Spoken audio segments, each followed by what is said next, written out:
My cheating wife sent me a text message saying she was stuck at the office for our 10th anniversary. The problem was, I was sitting exactly 2 tables away watching her lean across a candlelit table to kiss her millionaire boss. Just as I stood up to shatter their perfect evening, a stranger grabbed my arm and whispered that the real show was about to start. I am Randall, 68 years old, and a man who spent his entire life building a technological empire from absolutely nothing, only to realize the architect of my destruction was sleeping in my own bed.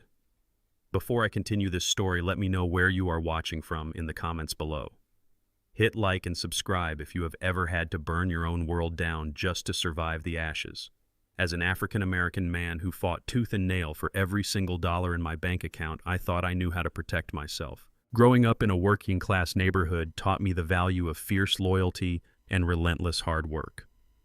But the corporate world I eventually conquered only taught me how to recognize a predator. The dining room of Le Bernardin hummed with the quiet, expensive conversations of New York City elite. I sat alone in a tailored charcoal suit, staring at the empty seat across from me. A single crystal glass of sparkling water rested on the pristine white tablecloth. My phone vibrated in my breast pocket. I pulled it out the screen, illuminating my weathered hands. The message was from Valerie, my wife of 10 years, and the nominal chief executive officer of the artificial intelligence company I built from the ground up. The text read, "I am so sorry, I am stuck at work. Happy 10th anniversary, babe. I will make it up to you tomorrow." I stared at those glowing words for a long, heavy moment. Then I slowly lifted my head and looked exactly 2 tables away. She was not at work. Valerie was sitting by the floor-to-ceiling window, bathed in the soft glow of a crystal chandelier. She wore the emerald silk dress I bought for her birthday last month.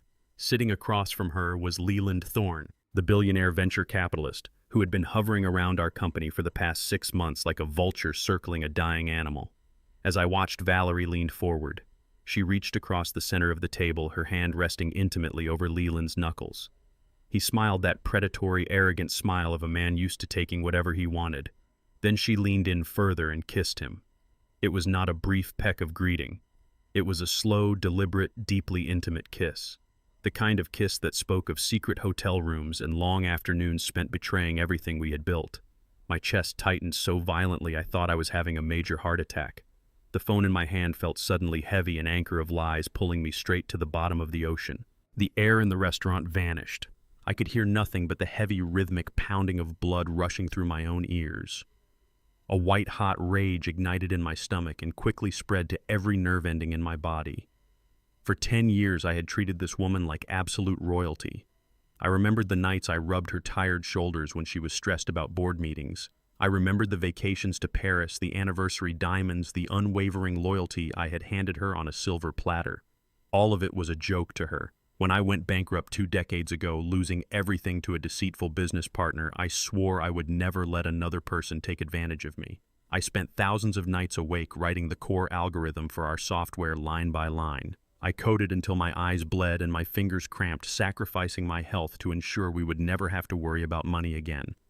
When the company finally took off and the millions started rolling in, I made Valerie the chief executive officer. I gave her the title, the glory, and the public recognition to protect our assets and to show her she was my absolute equal.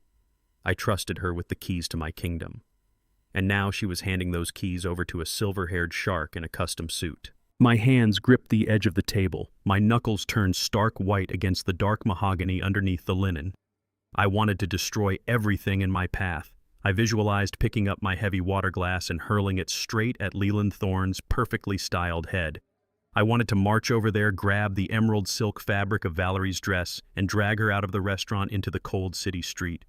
I wanted to scream at the top of my lungs, exposing them to the senators, bankers, and socialites dining around us. I wanted to watch their pristine reputations shatter into a million irreparable pieces on the hardwood floor. The urge for immediate violent confrontation was completely overwhelming. At 68 years old, you are supposed to be past the explosive anger of youth. You are supposed to be calm, rational, and subdued. But watching your wife kiss another man while your anniversary text sits unread on her phone strips away all logic. It reduces you to pure, primal instinct. I pushed my chair back. The wooden legs scraped loudly against the polished floor, drawing a quick, annoyed glance from a waiter nearby. I did not care. I planted my feet firmly on the ground. The adrenaline masked the usual stiffness in my knees. I felt powerful, terrifying, and utterly reckless. I stood up to my full height, towering over the nearby patrons. I locked my eyes directly onto the back of Leland's neck. I took a deep breath, preparing to cross the short distance between our tables. I was ready to tear down the very walls of the restaurant. I was ready to make a public scene so catastrophic they would write about it in the morning papers. Before I could take a single step forward, a hand clamped down hard on my right wrist. The grip was shockingly strong, cold, and entirely unyielding. I flinched, my momentum halting instantly. I looked down, expecting to see a concerned waiter or a security guard preparing to escort me out. Instead, I saw a stranger. She was a Hispanic woman in her early 50s with sharp, calculating eyes and dark hair pulled back into a severe knot. She wore an unassuming black trench coat that made her blend perfectly into the shadows of the restaurant. I tried to pull my arm away, but her fingers dug into my pulse point like steel talons. She looked up at me, her expression completely devoid of fear or sympathy. She leaned in close, her voice a low, raspy whisper that cut straight through the fog of my rage. "Sit down, Randall," she ordered. "A public tantrum is exactly what they are hoping for. You make a scene right now and you lose every single thing you spent your life building." She gave my wrist a sharp downward yank, forcing me back into my chair with a heavy thud. I stared at her, completely paralyzed by shock. How did she know my name? The woman released my arm, pulled a small silver tracking device from her pocket, and placed it silently on my table. "Stay calm," she whispered, never taking her eyes off Valerie and Leland. "The amateur hour is over. The real show is about to start." I kept my eyes locked on Valerie and Leland. The stranger across the table had not moved her hand from my wrist, her grip a constant anchor keeping me tethered to the chair. "Watch her left hand." The woman murmured, her voice barely registering above the clinking of expensive silverware around us. I focused on Valerie.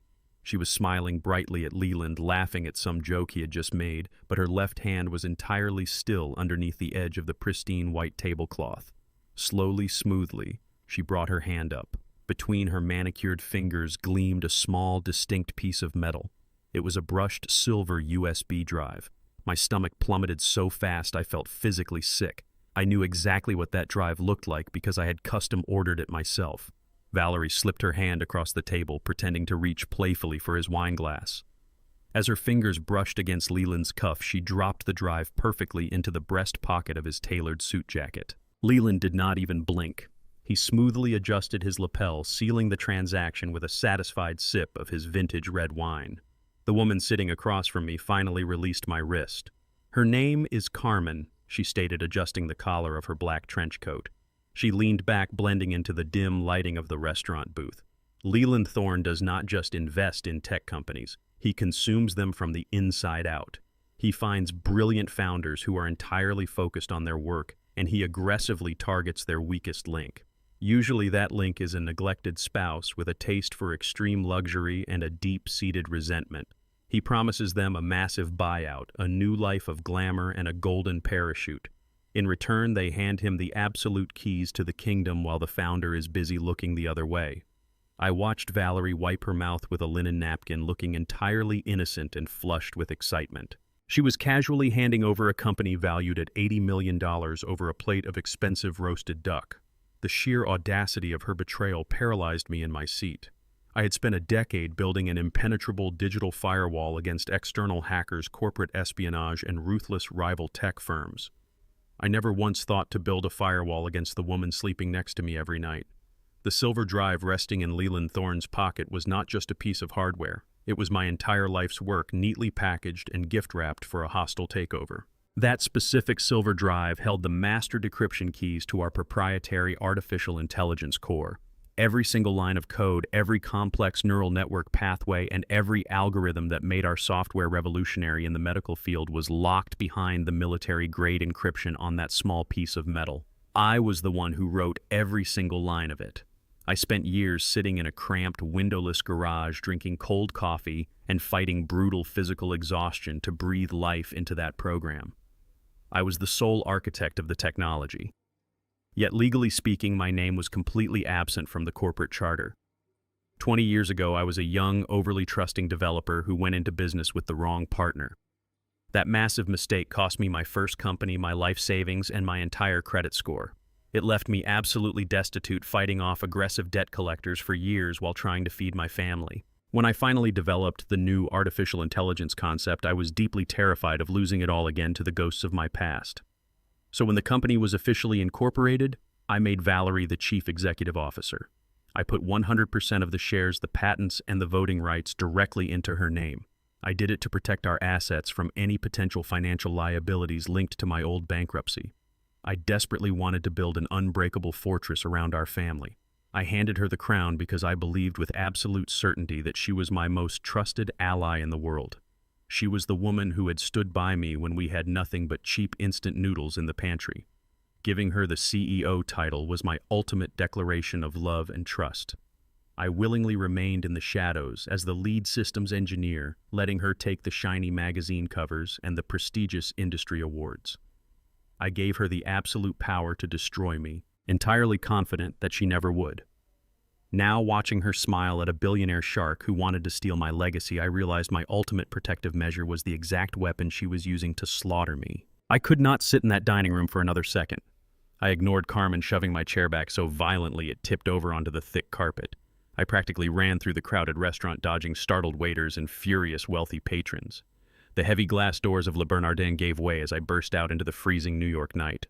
The sudden cold hit my lungs like a physical blow, but the adrenaline rushing through my veins made me completely numb to the temperature. I pulled my phone from my pocket with violently trembling hands. I had one desperate play left on the board. There was a hidden emergency protocol built into our corporate banking structure, a total financial freeze command that required my direct verbal authorization to activate. I dialed the direct unlisted line to my private wealth manager at the investment bank. The phone rang twice before he answered. "David, I need you to execute a total asset freeze on all corporate accounts immediately," I commanded, my breath pluming rapidly in the frigid air. "I need all lines of credit locked and all external wire transfers halted right now.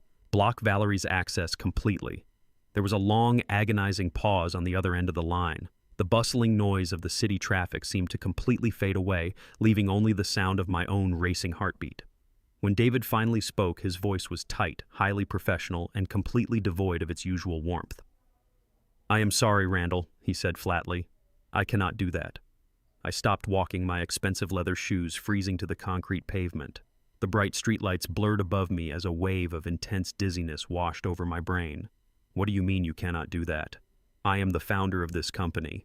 I am executing an emergency lockdown. Randall, your administrative privileges were completely revoked this morning," David explained coldly. "The bank received legally binding documentation removing you from all corporate accounts and all internal decision-making processes."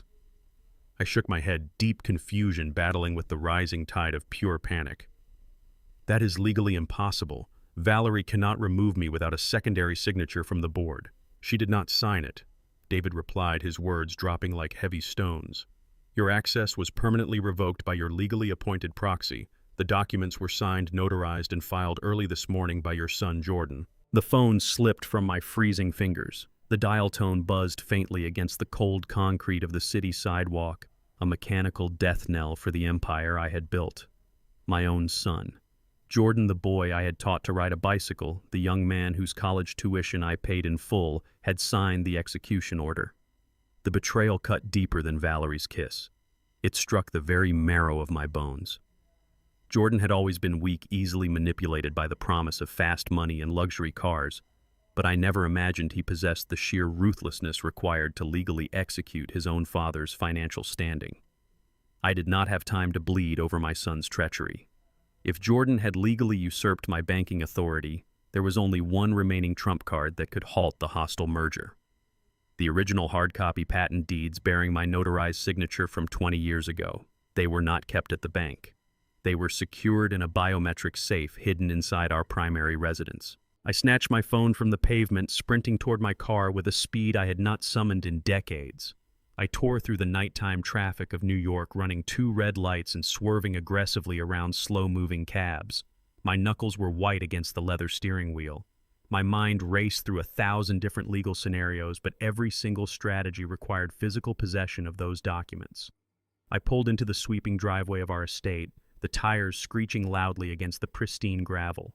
The massive colonial house was entirely dark. Valerie was not home yet. She was likely still savoring her expensive wine and her billionaire companion. I unlocked the front door and moved silently but rapidly through the sprawling foyer, ignoring the luxury artifacts and expensive rugs I had purchased for her over the years. I headed straight for my private study at the back of the house. I locked the heavy oak door behind me and turned on the small desk lamp. On the far wall hung an original oil painting I had bought at an auction in London. I did not bother unhooking it carefully.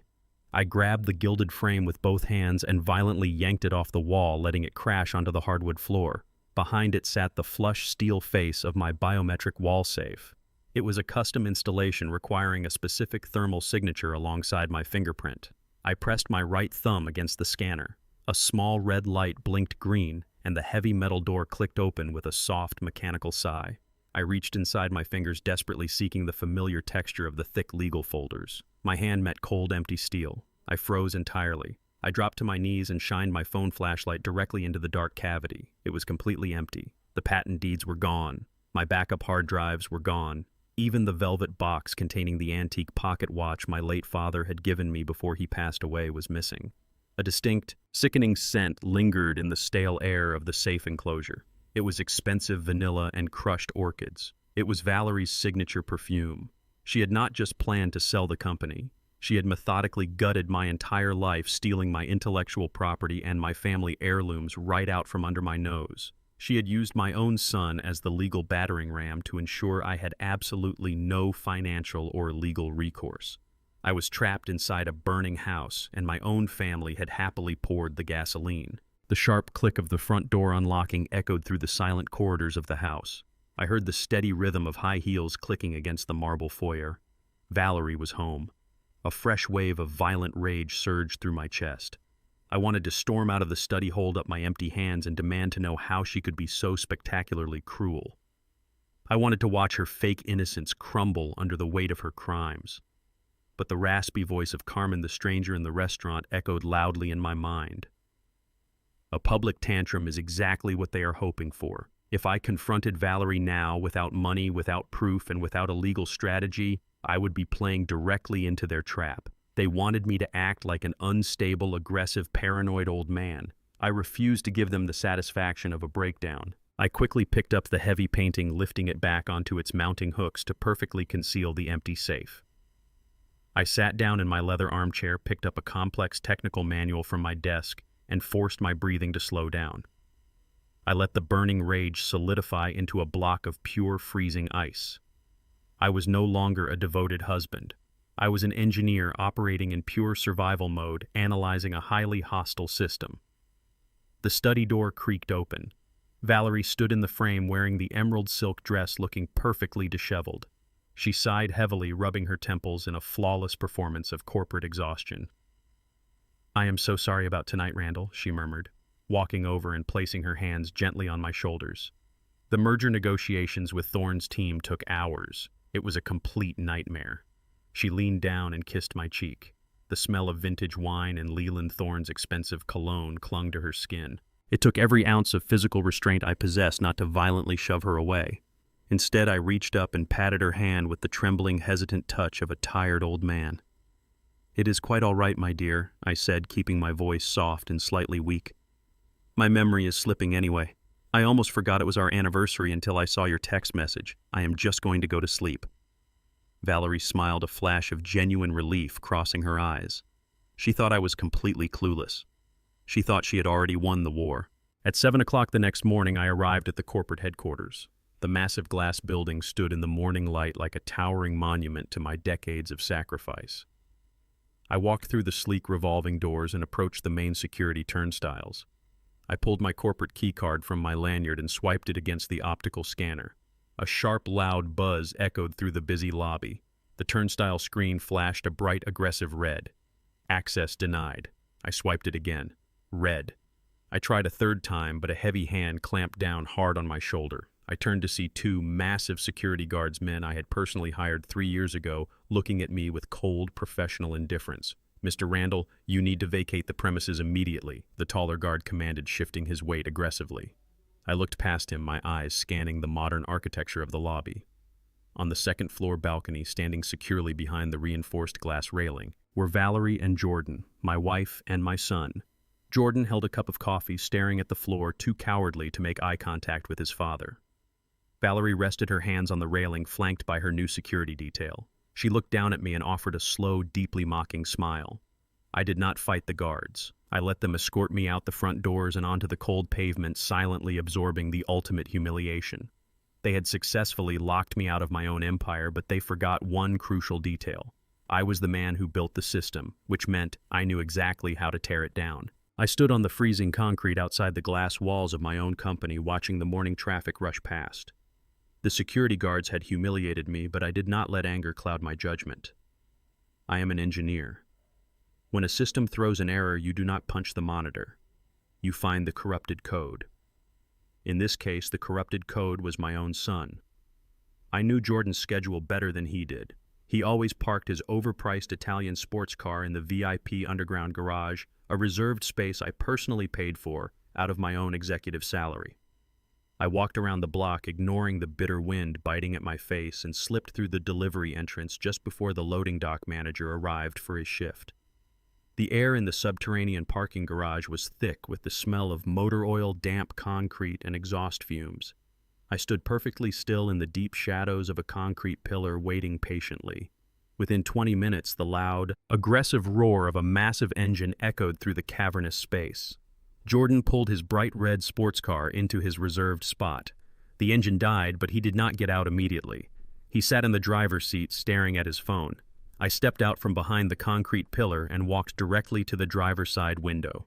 I tapped the reinforced glass twice with my knuckles. Jordan jumped violently, spilling his expensive iced coffee down the front of his designer shirt. He fumbled with the controls and rolled down the window.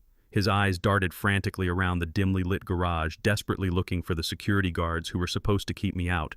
"What are you doing down here?" he stammered, his voice cracking like a terrified child caught stealing candy. "You are not supposed to be inside this building anymore." I stared down at the boy I had raised. He had my nose and his mother's relentless ambition, but he possessed absolutely none of my spine. "I want to know exactly how much Leland Thorne paid you to forge my signature on a legal banking proxy," I demanded, my voice low, steady, and dangerously calm. Jordan gripped the leather steering wheel, his knuckles turning white as he refused to make eye contact with me. "I did not forge anything," he muttered defensively, staring straight ahead at the concrete wall. "Mom said you were too tired to run the board meetings. She said the company was bleeding cash and we were drowning in hidden corporate debt. Leland Thorne is offering a massive buyout. He is saving this family from total bankruptcy." I laughed, a harsh, bitter sound that echoed off the cold walls of the garage. "There is no debt, Jordan. We have $40 million in liquid capital sitting in our primary accounts. Your mother lied to your face and you were too lazy to check the accounting ledgers yourself. You handed a corporate shark the keys to my entire legacy. You stole my banking authorization. You stripped away my life's work." Jordan finally looked up, his face flushed with a pathetic mixture of deep guilt and completely misplaced anger. "It is not just your legacy anymore," he snapped, his voice rising in panic. "I have a wife to support. I have a massive mortgage to pay. I have a lifestyle to maintain. You were never going to step down and let me run things. You treated me like an intern for 10 years. Mom promised me an executive vice president title and a $5 million bonus the exact second Thorne signs the final merger documents. You are old, Dad. It is time for you to step aside and let us secure our own future." His words were a masterclass in sheer cowardice. He had sold out his own flesh and blood for a meaningless corporate title and a paycheck he did not earn. He was completely blind to the fact that Leland Thorne would fire him the moment the ink dried on the contract. Before I could tear apart his pathetic justification, the heavy passenger door of the sports car swung open. High heels clicked sharply against the garage floor. Megan stepped out into the dim fluorescent lighting. My white daughter-in-law always carried herself with an unbearable sense of superiority. She adjusted her expensive cashmere coat and smoothed her perfectly styled blonde hair, looking at me with pure, unfiltered disgust. She walked slowly around the front of the car and stood next to Jordan, placing a protective, possessive hand on his shoulder as if he were the victim. "Leave my husband alone, Randall," she said, her voice dripping with venom and condescension. "You have caused enough trouble for one morning." I looked at her, refusing to be intimidated by a woman whose entire life was funded by my hard work. "This is corporate fraud, Megan," I stated firmly, pointing a finger at Jordan. When I take this evidence to a federal judge, your husband is going to face 20 years in a federal penitentiary for forging a banking proxy and conspiring to steal intellectual property." Megan let out a short, mocking laugh that sent a chill down my spine. She reached into her oversized designer tote bag and pulled out a thick, sealed manila folder. She held it up between two fingers, as if touching it physically disgusted her. Then she casually dropped the heavy medical folder directly at my feet. It hit the concrete with a dull, heavy thud that echoed in the quiet garage. "Go ahead and take it to a judge," she taunted, crossing her arms tightly over her chest. "Tell them how your evil family stole your company. Tell the police how everyone in the world is conspiring against you. They are going to listen to your wild stories, nod sympathetically, and then they are going to call the state medical facility to come pick you up." I stared down at the folder. The bold logo of the high-end private medical clinic where Megan worked as a senior administrative director was stamped in bright blue ink across the front cover. A sickening, terrifying realization began to form in the back of my mind. Megan smiled wickedly, her blue eyes gleaming with absolute malice. "You have stage 2 dementia, Randall," she stated, clearly savoring every single syllable of the diagnosis. "Did you forget? You have been suffering from severe memory loss, intense paranoia, and aggressive mood swings for months. The chief neurologist signed the official evaluation papers yesterday afternoon, declaring you completely mentally incompetent to manage your own personal and financial affairs." My blood ran completely cold. The trap they had set was so brilliantly evil, I almost could not process the sheer magnitude of it. Megan had used her senior clearance at the private clinic to completely falsify my medical records. She had forged a certified psychiatric evaluation and a physician's signature. That was exactly why Jordan's proxy had held up so easily at the investment bank. If the founder of a company is declared legally incompetent due to a severe degenerative brain disease, the immediate family can instantly assume total financial and legal control without ever calling for a board vote. "You forged a medical diagnosis to steal my life," I whispered, staring in horror at the monster my son had married. "I am going to have you stripped of your medical credentials and thrown in a federal cell." Megan leaned in close, her expensive floral perfume poorly masking the metallic smell of the garage. "No one is ever going to believe a paranoid old man with a documented rotting brain," she whispered, her voice laced with pure triumph. "We already called the psychiatric transport van. They are coming to your house tonight to take you to a permanent residential care facility. Your assets belong to us now. Enjoy your retirement, Dad." I did not say another word to Megan or Jordan. When you are dealing with people who have already forged documents to declare you legally insane, raising your voice or displaying anger only provides them with more ammunition. I turned my back on my son and his venomous wife, walking out of the underground parking garage and straight into the biting morning wind. I did not go to my car. Jordan could easily track the global positioning system on the luxury sedan I had purchased for myself last year. Instead, I walked 6 blocks to the nearest subway station, letting the crowded anonymity of the city swallow me whole. My mind was operating at maximum processing speed. They had outmaneuvered me on the banking front, and now they were weaponizing the entire medical system to permanently silence me. A psychiatric hold initiated by family members with a forged medical evaluation was practically a death sentence for my freedom. In the state of New York, a certified diagnosis of advanced dementia allows the family to establish an immediate conservatorship. Once inside the private medical facility, they would forcefully medicate me, effectively turning Megan's completely fabricated dementia diagnosis into a chemical reality. My brain would be turned to absolute mush within weeks. I had to disappear before the transport van arrived at my house. I took a highly circuitous route back to the colonial estate, changing subway trains twice and entering the neighborhood through the rear garden gate to avoid any security cameras Valerie might be actively monitoring. The sprawling house was completely empty. I moved rapidly through the dark, silent hallways, heading straight for my primary bedroom. I pulled a rugged, waterproof duffel bag from the deep recesses of my closet. I did not pack my tailored designer suits or my collection of expensive watches. I packed exactly like a soldier preparing for a covert tactical extraction. I grabbed thick woolen sweaters, durable hiking boots, and every single piece of emergency cash I kept stashed inside hollowed-out books in my extensive library. Next came my survival tools. I loaded my secondary encrypted backup laptop, a series of untraceable prepaid burner phones, and a hardware token generator I had built myself years ago. I was abandoning the multi-million-dollar fortress I had spent decades paying for, leaving behind the expensive imported furniture and the perfectly manicured lawns. None of it mattered anymore. My own home had been transformed into a perfectly gilded cage. I zipped the heavy duffel bag shut, my heart pounding a steady rhythmic drumbeat against my ribs. I sat on the edge of the mattress in the darkening room, waiting patiently for the cover of complete nightfall to make my final move. The freezing rain began just after 11 o'clock, beating heavily against the bedroom windows and turning the street below into a slick, icy hazard. I strapped the heavy duffel bag securely across my chest and prepared to leave. Just as my hand touched the brass doorknob of the bedroom door, a harsh sweep of bright headlights illuminated the far wall. The lights cut aggressively through the driving rain, shining directly onto the sprawling front lawn. I moved swiftly to the window and peered carefully through the edge of the heavy silk curtains. A large, unmarked white transport van had parked sideways across my driveway, deliberately blocking the exit. 4 massive men stepped out into the freezing rain. They were not wearing police uniforms or standard paramedic gear. They wore heavy dark jackets and thick leather gloves, moving with the coordinated, silent precision of private medical contractors specifically hired to handle violent, uncooperative patients. The front door of the house swung open below me. Valerie stood under the warm porch light, holding a lace handkerchief to her face, playing the role of the devastated, weeping wife to absolute perfection. She nodded to the men and pointed directly up toward my second-floor bedroom window. They had arrived a full hour early. I had mere seconds before they breached the stairs. I sprinted out of the bedroom, silently flying down the back servant staircase toward the kitchen. Heavy boots slammed aggressively against the hardwood floors of the main foyer. I heard the deep, rough voice of a man asking Valerie for the master keys to the upper rooms. I slipped through the kitchen shadows and opened the heavy wooden door leading down to the unfinished basement. I locked the deadbolt from the inside just as the heavy footsteps began ascending the main staircase.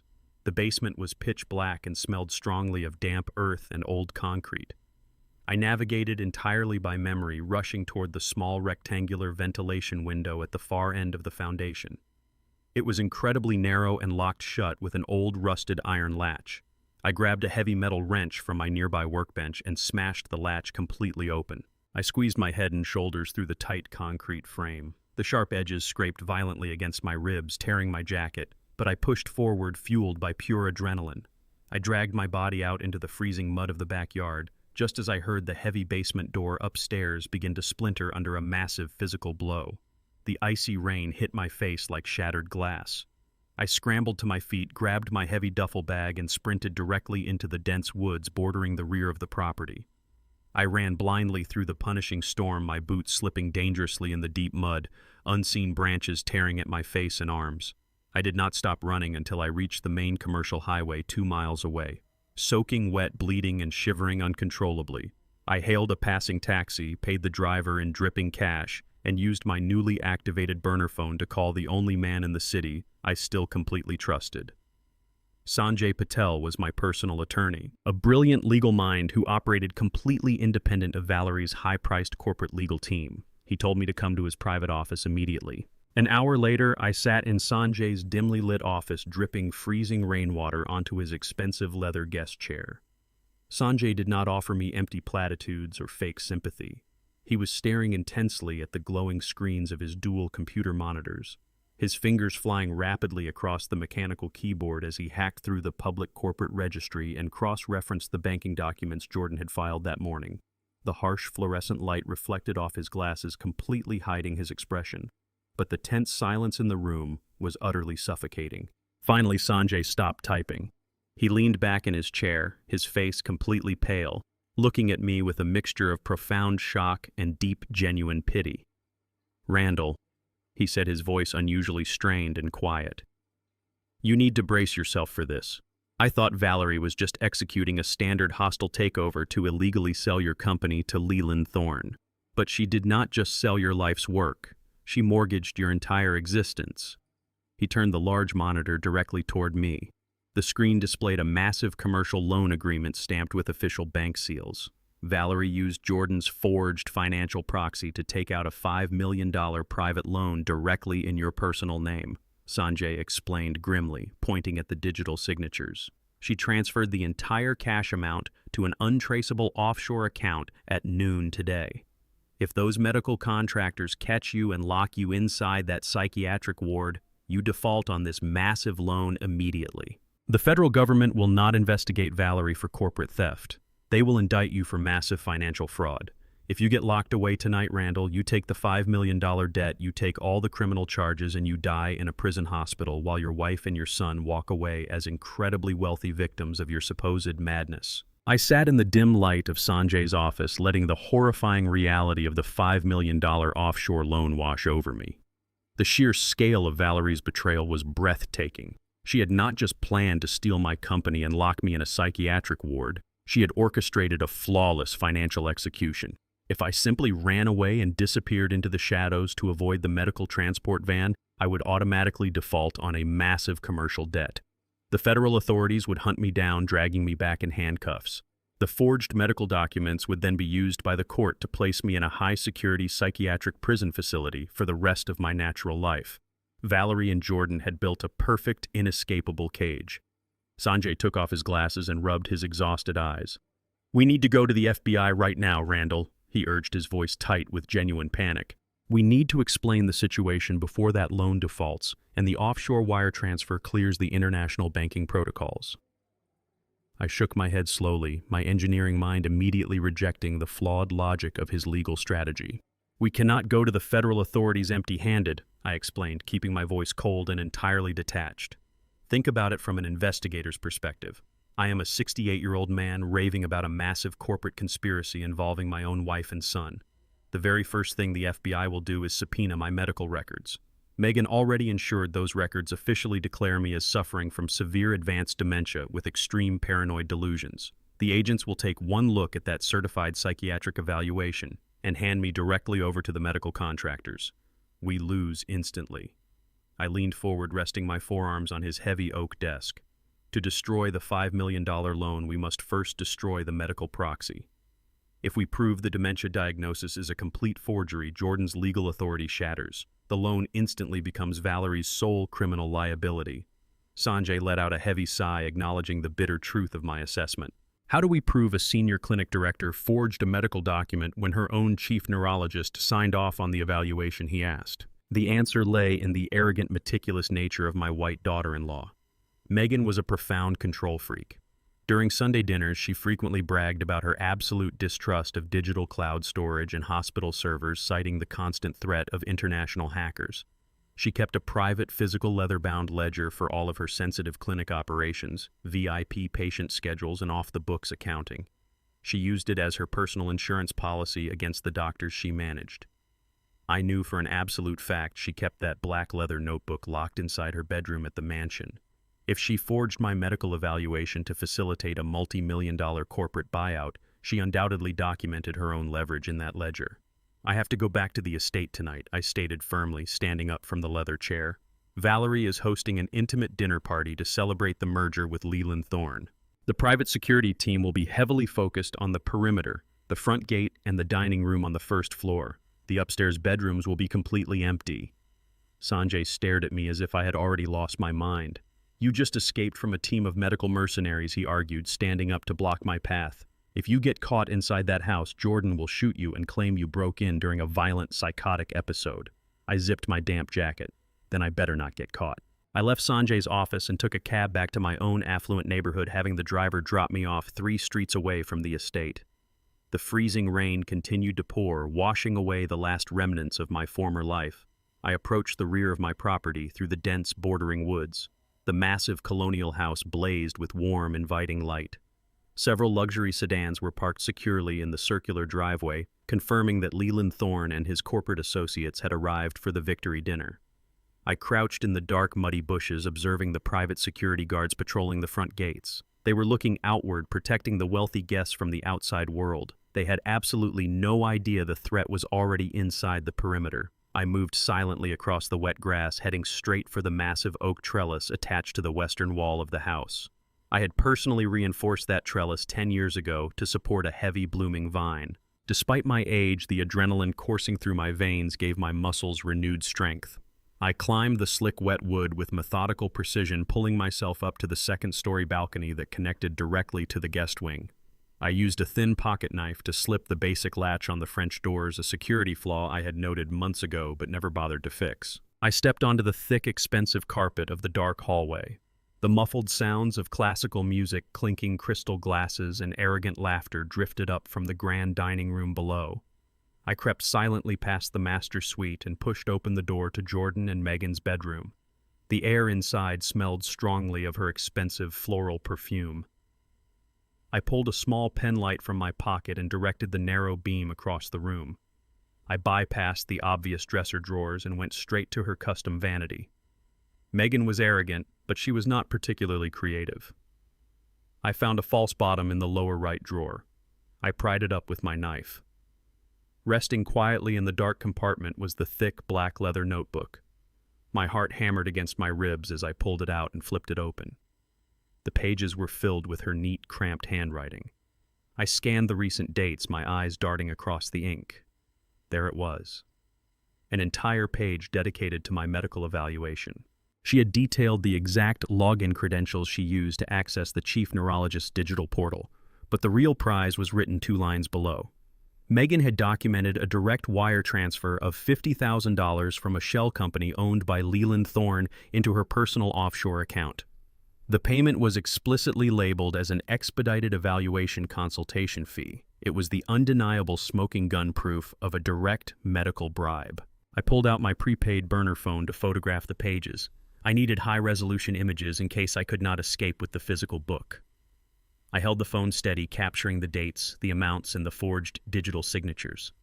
As I shifted my weight to get a better angle on the final page, my wet boot slipped slightly on the polished hardwood floor beneath the vanity rug. My elbow jutted outward to catch my balance, striking a heavy, solid silver picture frame resting on the edge of the table. Time seemed to slow down to a crawl. I lunged to grab it, but my fingers only brushed the cold metal. The heavy frame hit the floor with a catastrophic, deafening crash. The glass shattered outward like a small explosion, the sound echoing violently through the silent upstairs hallway. I froze, stopping my breathing entirely. Downstairs, the classical music continued, but the arrogant laughter instantly ceased.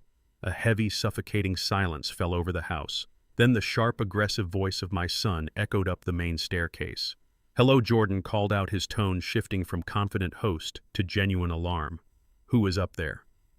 I shoved the black leather notebook deep into my jacket pocket. Heavy, rapid footsteps began pounding against the wooden steps of the main staircase. He was moving fast. I looked frantically around the bedroom. The door to the hallway was completely blocked. The only available cover was the massive custom walk-in closet on the far side of the room. I sprinted silently across the carpet, slipping behind the heavy wooden louvered doors just as the bedroom door violently swung open. Through the narrow wooden slats of the closet door, I watched my son step into the room. The hallway light cast a long, dark shadow across the floor. Jordan was not holding a flashlight or a security radio. His hands were gripping a black loaded handgun. He swept the weapon across the empty room, his finger resting dangerously on the trigger. I pressed my back against the back wall of the dark closet, completely trapped in the dark, watching my own flesh and blood hunt me like a stray animal. I pressed my back firmly against the cold drywall of the closet, completely surrounded by the suffocating scent of Megan, my daughter-in-law, and her expensive designer clothes. Through the narrow wooden slats of the louvered doors, the master bedroom was illuminated by the harsh glare of the hallway light. I watched my son Jordan step cautiously over the threshold. His hands gripped a black semi-automatic handgun. The barrel swept left and right in jerky, terrified motions. The boy I had raised, the son I had sacrificed my entire youth to provide for, was actively hunting me in the dark. The crunch of his expensive leather shoes grinding the shattered glass of the picture frame echoed like gunshots in the silent room. He stopped near the edge of the large king-size bed. His chest heaved with rapid, panicked breaths. He was not a trained security professional. He was a cowardly corporate paper pusher fueled by greed and sheer desperation. That made him infinitely more dangerous. A trained man knows when to hold his fire. A terrified man shoots blindly at the first sudden movement. Jordan raised the weapon slightly, and my heart stopped beating entirely when I heard the distinct metallic click of the safety catch being disengaged. "Whoever is in here, you better show yourself right now," Jordan yelled, his voice cracking violently on the last word. "My security team is already on their way upstairs." I knew he was lying. I had specifically monitored the private guards outside. They were strictly perimeter defense hired to keep Leland Thorne and his wealthy corporate friends feeling safe while they dined on expensive caviar downstairs. The guards would not come inside unless Jordan triggered the main house alarm, which he had not done because he wanted to handle this quietly. He did not want to disrupt the victory dinner his mother was hosting. He wanted to be the tough, capable man he constantly pretended to be in board meetings. Jordan took 2 slow steps toward the master bathroom. He kicked the heavy mahogany door open with his foot, pointing the gun inside the dark tiled space. Finding it empty, he turned his attention directly toward the massive walk-in closet where I stood entirely frozen. He began walking slowly toward the louvered doors. I could see the sweat glistening on his forehead. I could see the dark barrel of the gun pointing straight at the center of my chest through the wooden slats. If I surrendered, if I pushed the doors open and revealed myself, he would not lower the weapon. He would see the man he had just legally declared insane. He would see the man he had stolen $5 million from. In his panicked, greed-poisoned mind, shooting an intruder in the dark was a completely justifiable accident. He could claim self-defense. He could tell the police his elderly, dementia-ridden father had broken into the house during a violent, psychotic episode and attacked him. The narrative was perfectly wrapped and ready to be delivered to the authorities. I had mere seconds before his hand grasped the brass handle of the closet door. I could not fight him physically. At 68 years old, taking a bullet at point-blank range was a guaranteed death sentence. I had to use the only weapon I had left, my mind. I carefully reached into the inner pocket of my damp jacket and pulled out the prepaid burner phone. I kept my movements incredibly slow, avoiding the rustling of the silk garments hanging all around me. The screen glowed faintly in the pitch-black space. I shielded the light with my hand. Jordan was only 10 feet away now. I opened the mobile browser and typed in a specific sequence of numbers. It was the direct local internet protocol address for the estate smart home server. When I originally designed and installed the automated security and entertainment network for the mansion 10 years ago, Valerie complained about the complexity of the passwords. She demanded full administrative control from her own tablet. I gave it to her, but as the chief software engineer, I secretly hard-coded a master override backdoor directly into the motherboard of the central hub. Even though Jordan had revoked my corporate access and Valerie had likely changed the home Wi-Fi passwords, they could not erase a physical line of code buried deep within the system architecture itself. The terminal interface loaded instantly on my small screen in glowing green text. Jordan took another step closer. I could hear his heavy breathing just on the other side of the thin wooden door.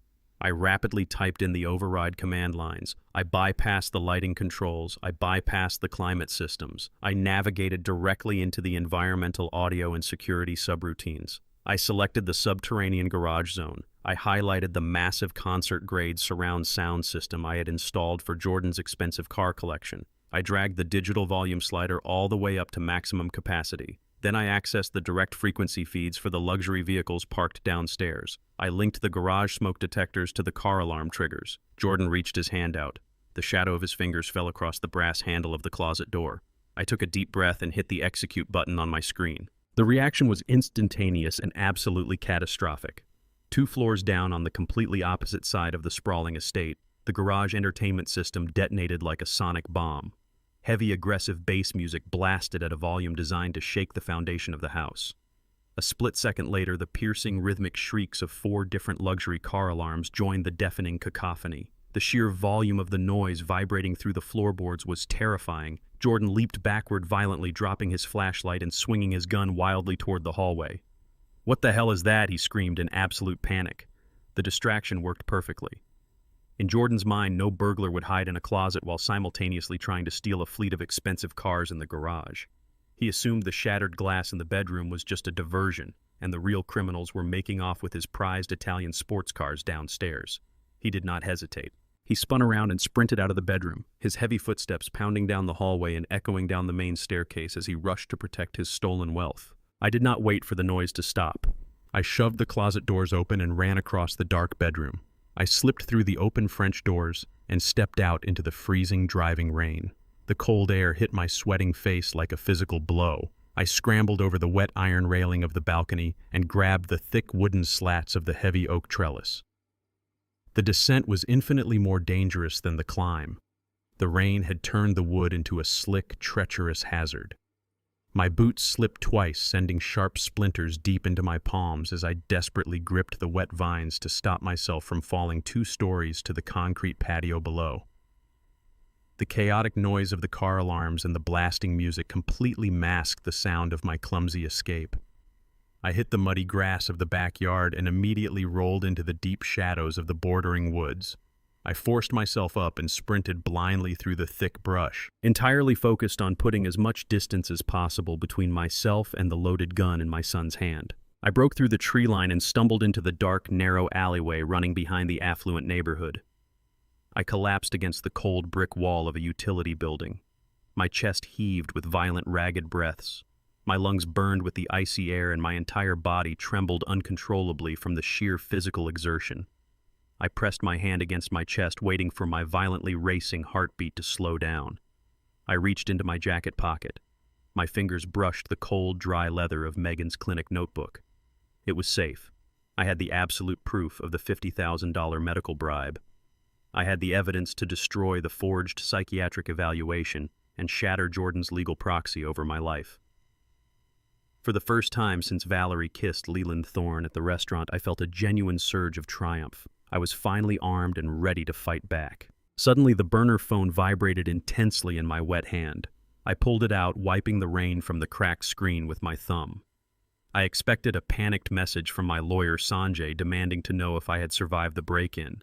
Instead, the name flashing on the screen made my blood run entirely cold. It was Kendra, my estranged daughter. We had not spoken a single word to each other in 5 long years, not since Valerie maliciously manipulated a family argument to drive her out of our home and out of our lives entirely. I stared at the glowing notification, a deep sense of dread washing away my recent victory. I tapped the screen to open the message. The text was short, terrifying, and completely desperate. Dad, the FBI just kicked my door down. They are tearing my apartment apart and freezing my accounts. What the hell is going on? I stared at the words as the freezing rain washed over my shoulders. Valerie had not just framed me for a $5 million corporate fraud. She had purposefully wired the stolen money directly through her own daughter's accounts to build a perfect scapegoat. I stared at the glowing screen of my burner phone as the freezing rain soaked through my torn jacket. Valerie had crossed a line so unimaginably evil that it defied all human logic. She had not just stolen my company and arranged to have me permanently locked inside a psychiatric ward. She had deliberately framed our own daughter to take the fall for the $5 million corporate loan. I quickly typed a response to Kendra instructing her to meet me at a rundown 24-hour diner on the industrial outskirts of Brooklyn. It was a place far removed from the wealthy enclaves of our neighborhood, a place where nobody asked questions, and the security cameras had been broken for years. I caught a late-night bus sitting in the back corner and watching the blurry city lights streak past the wet windows. My mind was churning violently. For 5 years, Valerie had successfully poisoned my relationship with Kendra. She had manipulated family arguments, twisted Kendra's words, and created a toxic environment that eventually forced my daughter to pack her bags and walk out of our lives. I had been foolish enough to believe Valerie's lies back then, too absorbed in building the company to see the psychological warfare happening inside my own home. Now the absolute truth was glaringly obvious. Valerie had pushed Kendra away because Kendra was far too intelligent to be controlled. I pushed through the heavy glass doors of the diner. The smell of stale coffee and fried grease hit my senses. The diner was mostly empty, occupied only by a few tired truck drivers and a waitress wiping down the counter. I spotted Kendra sitting in a dark corner booth. She looked absolutely terrified. She was wearing a heavy winter coat pulled tightly over a pair of sweatpants, her hair damp and her eyes red from crying. When she saw me approaching, she stood up abruptly. She looked at my soaked clothes, the blood on my hands from climbing the trellis, and the sheer exhaustion etched into my face. For a long moment, neither of us spoke. All the bitter arguments from 5 years ago evaporated instantly in the cold, harsh light of the diner. I slid into the vinyl booth across from her. "Dad, what did you do?" Kendra whispered, her voice trembling violently. "I was asleep. The FBI literally took a battering ram to my apartment door. They swarmed my living room with drawn weapons. They seized my work laptop, my personal computer, my phone, and every single paper file I had in my home office. They told me I was the prime suspect in a massive corporate embezzlement scheme." I reached across the table and took her shaking hands in mine. "I did not do this, Kendra. Your mother did.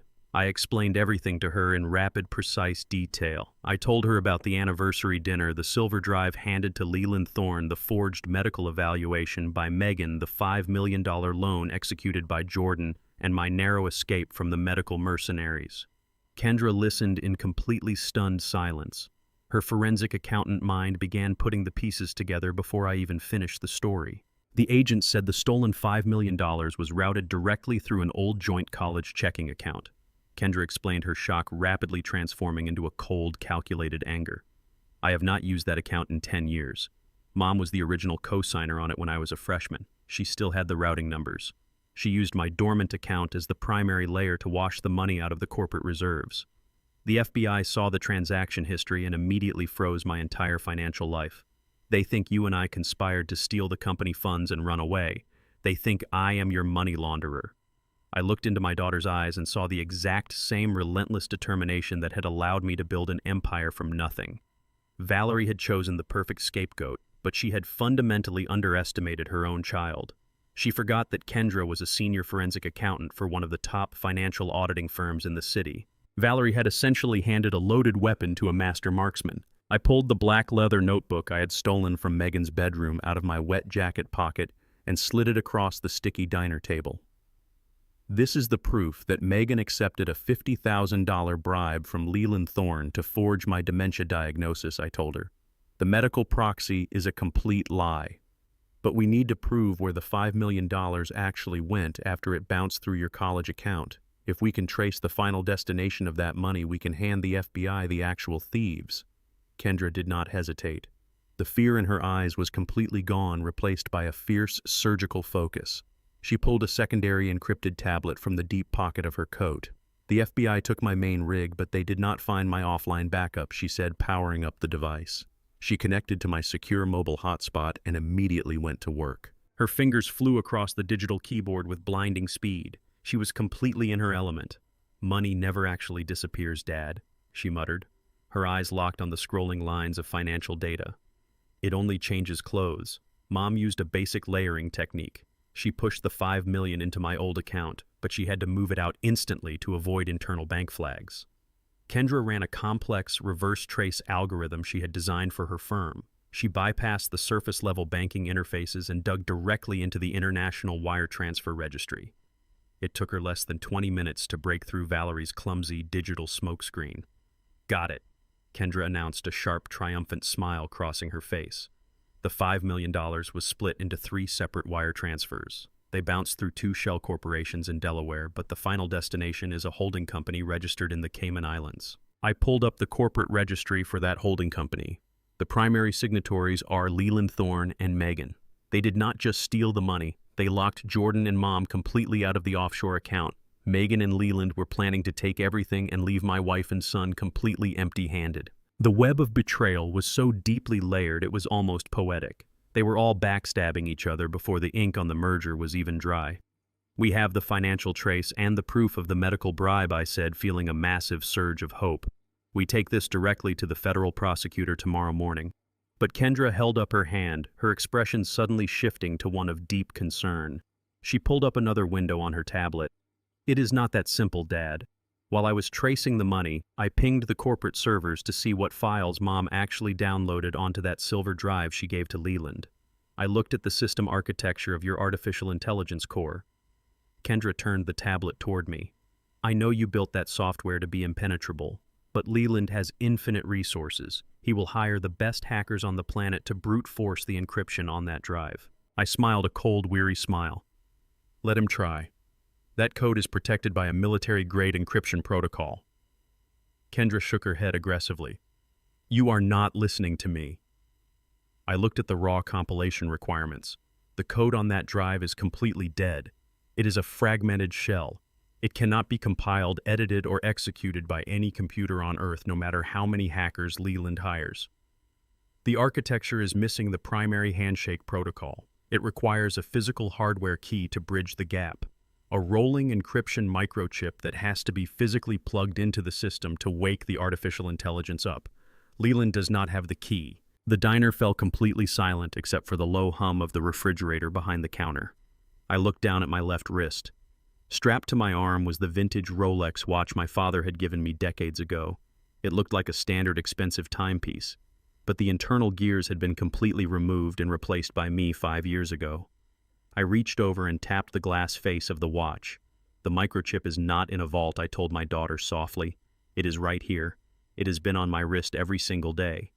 Kendra stared at the watch, her eyes widening in absolute horror as the realization hit her. "That means Leland Thorne already knows the drive is useless," she whispered, her voice tight with rising panic. "He knows he needs the hardware key. He knows you have it. You are not just a financial liability to them anymore, Dad. You are the only thing standing between Leland Thorne and $80 million. They are not going to wait for the medical transport van to find you. They are going to send people to hunt you down tonight." Kendra's words hung in the stale air of the diner. "You are the only thing standing between Leland Thorne and $80 million. The reality of my situation crystallized with terrifying clarity. I was no longer fighting a legal battle over corporate assets. I was a physical target in a ruthless manhunt. As if responding directly to her warning, the harsh glare of high-beam headlights suddenly pierced the rain-streaked windows of the diner. A massive matte black sport utility vehicle abruptly mounted the curb outside, blocking the main entrance.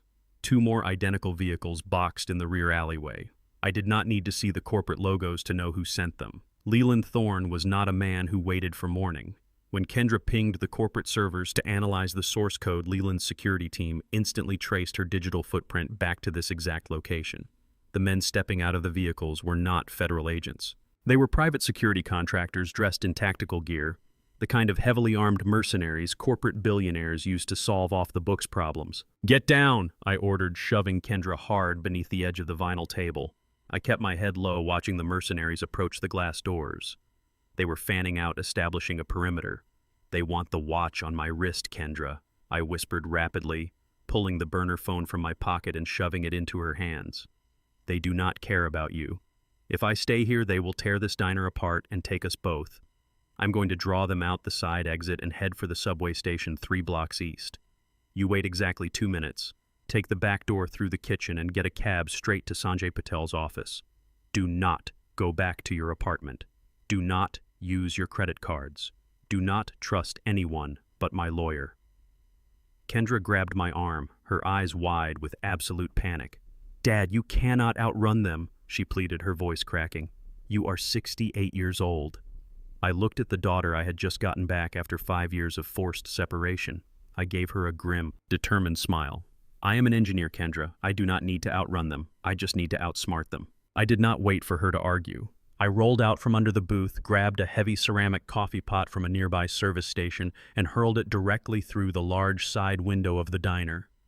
The thick glass shattered outward with a deafening explosion, raining sharp fragments onto the wet pavement. The distraction worked instantly. The mercenaries outside shouted and rushed toward the breaking glass. I threw myself through the shattered frame, hitting the cold concrete and immediately breaking into a dead sprint. The freezing rain blinded me, but the adrenaline surging through my system drowned out the arthritis in my knees and the burning in my lungs. I heard heavy boots slapping against the wet asphalt behind me. "There he is," a rough voice bellowed over the sound of the storm. "Get him!" I tore down the dark industrial street, using the shadows of parked delivery trucks to break their line of sight. I knew the layout of this Brooklyn neighborhood perfectly. Decades ago, long before I built my software empire, I worked as a night shift mechanic in this exact district. Every alleyway, every chain link fence, and every subway entrance was permanently mapped in my brain. I took a sharp right down a narrow service alley, vaulted over a low rusted fence with a burst of desperate energy, and hit the busy main avenue. The illuminated sign of the underground subway station glowed like a beacon half a block away. I sprinted for the stairs, taking them 3 at a time as I descended into the damp, echoing cavern of the transit system. The station was moderately crowded for the late hour, filled with tired night shift workers and damp commuters. I did not run directly for the turnstiles. I slowed my pace, blending into the flow of the crowd. I slipped off my soaking wet torn jacket and dropped it directly into a nearby trash can, fundamentally changing my physical silhouette. I swiped a prepaid transit card I had packed in my survival bag and pushed through the metal turnstiles. I could hear the aggressive shouts of the mercenaries echoing down the concrete stairwell behind me. They were brute forcing their way past the turnstiles, shoving innocent commuters aside. I moved rapidly down the platform. My engineering mind automatically analyzed the variables of the environment. I felt the specific deep vibration in the concrete beneath my boots. I heard the high-pitched squeal of metal grinding against metal echoing from the dark tunnel ahead. An express train was approaching, traveling northbound. The digital display above the platform flashed the arrival time. I positioned myself directly in front of where I knew the third car doors would open. The mercenaries spotted me through the crowd. They drew their weapons, keeping them low against their sides, and began sprinting down the platform. The massive silver train rushed into the station, the doors sliding open with a sharp hydraulic hiss. A flood of passengers poured out, creating a chaotic wall of human bodies. I stepped onto the train, but I did not move into the center of the car. I stood directly inside the doorway, watching the heavily armed men violently push their way through the exiting passengers. They were 30 feet away, 20 feet, 10 feet. A recorded voice echoed over the intercom, announcing the closing doors. The warning chime sounded. The mercenaries lunged forward, reaching their hands out to grab me. I waited until the exact final fraction of a second. I stepped sideways, letting the heavy metal doors slide violently shut right in front of their faces. One of the mercenaries slammed his fists against the reinforced glass, his face contorted in pure, helpless rage as the train immediately lurched forward. I stood perfectly still, looking him dead in the eye as the train rapidly accelerated into the dark tunnel, leaving Leland Thorne's expensive hitmen stranded on the platform. I collapsed into an empty plastic seat, my chest heaving, my heart hammering violently against my ribs. I had actually done it. I had used the system against them and escaped with the physical hardware key still securely strapped to my wrist. The adrenaline began to fade, replaced by a deep, aching exhaustion. But before I could even catch my breath, my burner phone vibrated aggressively in my pocket. I pulled it out. The screen displayed a blocked number. Kendra had the other burner, but she would never call from a blocked line. I pressed the answer button and held the phone to my ear, remaining completely silent. "You are surprisingly agile for a man suffering from severe dementia, Randall." A smooth, deeply arrogant voice echoed through the speaker. It was Leland Thorne. He sounded completely calm, entirely unbothered by the fact that his men had just failed to capture me. I did not respond. I wanted him to keep talking. "I know about the watch," Randall Leland continued, his tone dripping with absolute confidence. "I know the source code your treacherous wife gave me is completely useless without the hardware key you are currently wearing. You probably think you have backed me into a corner. You probably think you won this round because you managed to jump on a train. But you are forgetting one crucial detail. I control the narrative. The FBI is currently cataloging the $5 million that was successfully laundered through your daughter's bank account. They already think she is a criminal. If you do not bring me the watch and sign the intellectual property transfer by 8 o'clock tomorrow night, I will personally hand the federal prosecutor the final piece of fabricated evidence. It is a set of completely forged emails that will guarantee Kendra goes to a federal penitentiary for 20 years. You have 24 hours to surrender your empire, old man, or I will destroy your child." The line went completely dead. The line went completely dead. I stood alone on the freezing subway platform, the harsh fluorescent lights buzzing loudly above my head. Leland Thorne had just played his ultimate trump card. He was holding my daughter's entire future hostage. I knew I could not fight a billionaire corporate shark through intimidation or physical threats. I had to use his massive ego against him. I had to become the exact pathetic, broken victim they all expected me to be. I took a deep, steadying breath, preparing myself for the most difficult acting performance of my entire life. I pulled out my prepaid burner phone and dialed Valerie's private number. She answered on the third ring. The background noise was loud, filled with the clinking of expensive crystal and the soft hum of classical music. She was clearly already celebrating her impending wealth. "What do you want, Randall?" she snapped, her voice dripping with absolute superiority and profound annoyance. I closed my eyes and channeled every ounce of the genuine physical exhaustion I was feeling directly into my vocal cords. I let my breath hitch violently. I forced a wet, pathetic sob to tear from my throat, making myself sound completely broken. "Please, Valerie," I begged, my voice shaking uncontrollably. "Please do not let him send Kendra to prison. She has absolutely nothing to do with any of this." I heard a soft, incredibly cruel laugh echo on the other end of the line. "You should have thought about the consequences before you tried to run away from the medical transport van like a lunatic," she replied coldly. "You made a massive mess tonight, Randall. You embarrassed Jordan in front of the private security team and you highly irritated Leland. I let out another ragged sob, leaning heavily against the cold tile wall of the station, letting the phone slip slightly from my ear. "I am so tired, Valerie," I whispered, playing the role of the defeated, dementia-ridden old man to absolute perfection. "I cannot fight you people anymore. My mind is slipping away from me. I just want to make sure my little girl is safe. I will give Leland the watch. I will sign the intellectual property transfer documents. Just please call off the federal agents and leave Kendra alone." A long, triumphant silence stretched across the digital connection. Valerie was soaking in her ultimate victory. She had finally crushed the man who built her empire. "Bring the watch to the grand ballroom at the luxury hotel tomorrow night at 8 o'clock sharp," she commanded, her tone dropping into a dangerous, authoritative whisper. "Do not try anything stupid, Randall. If you are even 1 minute late, Leland makes the call and your daughter spends the next 20 years behind federal bars." She hung up, leaving me listening to the dead air. I lowered the phone, instantly dropping the pathetic weeping facade. My tears dried up immediately. My expression hardened into solid stone. The trap was successfully set. By dawn the next morning, I was sitting in the highly secure conference room of Sanjay Patel's downtown law firm. The freezing rain had finally stopped, but the corporate war was just entering its most critical phase. The heavy wooden door swung open, and Carmen stepped into the room. She was no longer wearing the dark, unassuming trench coat from the restaurant. She wore a sharp, authoritative navy blue suit and carried a thick, classified federal government briefcase. Sanjay stood up and formally introduced her to me. Carmen was not just a concerned bystander who happened to witness my wife kissing another man. She was a senior investigative auditor for the Securities and Exchange Commission. She was an undercover federal whistleblower who had been secretly building a massive racketeering and corporate fraud case against Leland Thorne for over 2 years. Leland had destroyed countless tech families in the past, but he had never left a physical paper trail. Until today. I slid Megan's black leather notebook across the polished mahogany table. I placed Kendra's encrypted digital drive containing the offshore wire transfer routes right next to it. Carmen opened the notebook, her sharp eyes rapidly scanning the handwritten ledgers detailing the $50,000 medical bribe.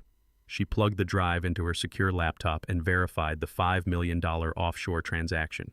A slow, incredibly dangerous smile spread across her face. "You just handed us the Holy Grail, Randall," she said, her voice thrumming with intense professional satisfaction.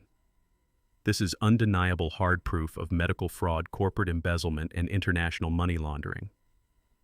While Valerie, Jordan, and Megan spent their entire day picking out expensive designer outfits and celebrating their stolen millions, we were methodically building their financial guillotine. Carmen used her high-level federal security clearance to completely bypass the standard bureaucratic delays. She directly contacted the chief federal prosecutor and the state medical licensing board.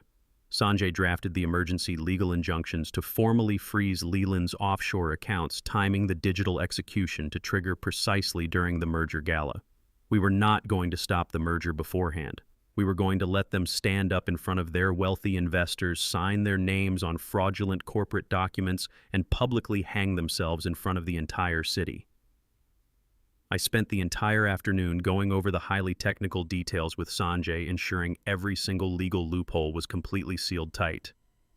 I went into the adjoining bathroom, washed the dried mud from my face, and changed into a fresh tailored suit Sanjay had ordered for me. I was ready to walk directly into the lion's den. At 7 o'clock that evening, just 1 hour before I was scheduled to walk into the grand ballroom of the hotel, my burner phone vibrated aggressively on Sanjay's conference table. It was Kendra. I put her on speakerphone immediately. "Dad, we have a massive problem," she said, her voice tight with genuine panic. "I have been monitoring the network traffic on the corporate servers all day from a secure remote location. Leland did not just hire standard corporate hackers to break into your software. He brought in a team of absolute mercenaries. They are brute forcing the artificial intelligence core architecture at a terrifying speed. They have already bypassed 90% of your military-grade encryption walls." I stared at the digital clock on the wall. My stomach twisted into a tight, cold knot. If they break the final 10% of the code, they bypass the hardware lock entirely. They will not need the microchip hidden inside my watch to compile the software. They will own the artificial intelligence outright, and Leland will immediately execute the federal threat against Kendra. "You have exactly 45 minutes before they crack the core," Kendra warned urgently. "You have to execute the plan perfectly, Dad. If you stall, or if Leland decides to wait even a few minutes to sign those papers, they get the software for free. We lose absolutely everything. I had exactly 45 minutes before Leland Thorne and his team of mercenary hackers completely bypassed the military-grade encryption of my life's work. If they broke through that final 10% of the code, they would no longer need the physical hardware key strapped to my wrist. The artificial intelligence would belong to them. The massive $5 million fraudulent loan would permanently destroy my name, and Kendra would be handed over to the federal authorities to face decades in prison. I ended the call with my daughter, buttoned the tailored suit Sanjay Patel had provided, and walked out of the law firm. I did not take a cab. Sanjay had a black town car waiting for me in the underground garage. The driver sped through the slick city streets, dodging the evening traffic to deliver me to the doors of the towering luxury hotel where Valerie was hosting her ultimate victory celebration. I stepped out onto the pristine red carpet leading into the grand lobby. The air was crisp, and the hotel was bustling with New York elite.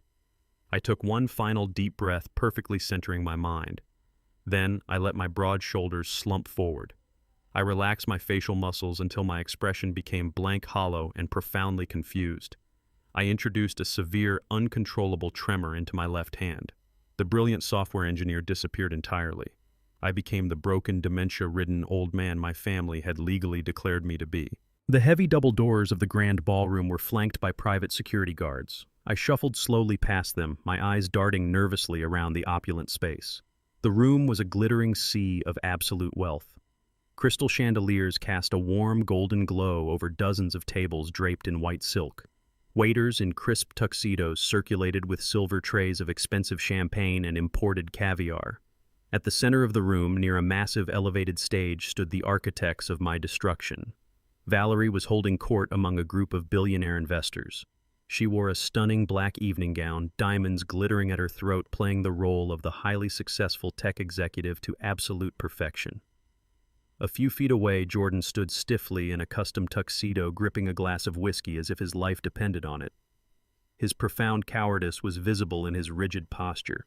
Standing right next to him was Megan. My white daughter-in-law wore a sharp designer dress, her blonde hair perfectly styled, looking incredibly smug as she surveyed the wealthy crowd she believed she now belonged to. I took a slow, shuffling step forward into the crowd. I intentionally bumped into a waiter, sending a crystal champagne flute crashing to the polished floor. The sharp noise drew the immediate attention of the room. The soft music seemed to pause as dozens of wealthy investors turned to look at the disheveled, confused old man standing near the entrance. Valerie spotted me instantly. A flash of pure venom crossed her eyes, but it vanished so quickly that no one else could have possibly seen it. She immediately transformed into the tragic, burdened wife. She gasped softly, placing a hand over her heart, and rushed through the crowd toward me. "Oh, Randall, my poor, sweet husband," she cried out, her voice echoing with fake, agonizing sympathy. She wrapped her arms tightly around my shoulders, ignoring the fact that I was shaking. She looked up at the surrounding investors with tear-filled eyes. "I am so sorry, everyone. His condition is deteriorating so rapidly.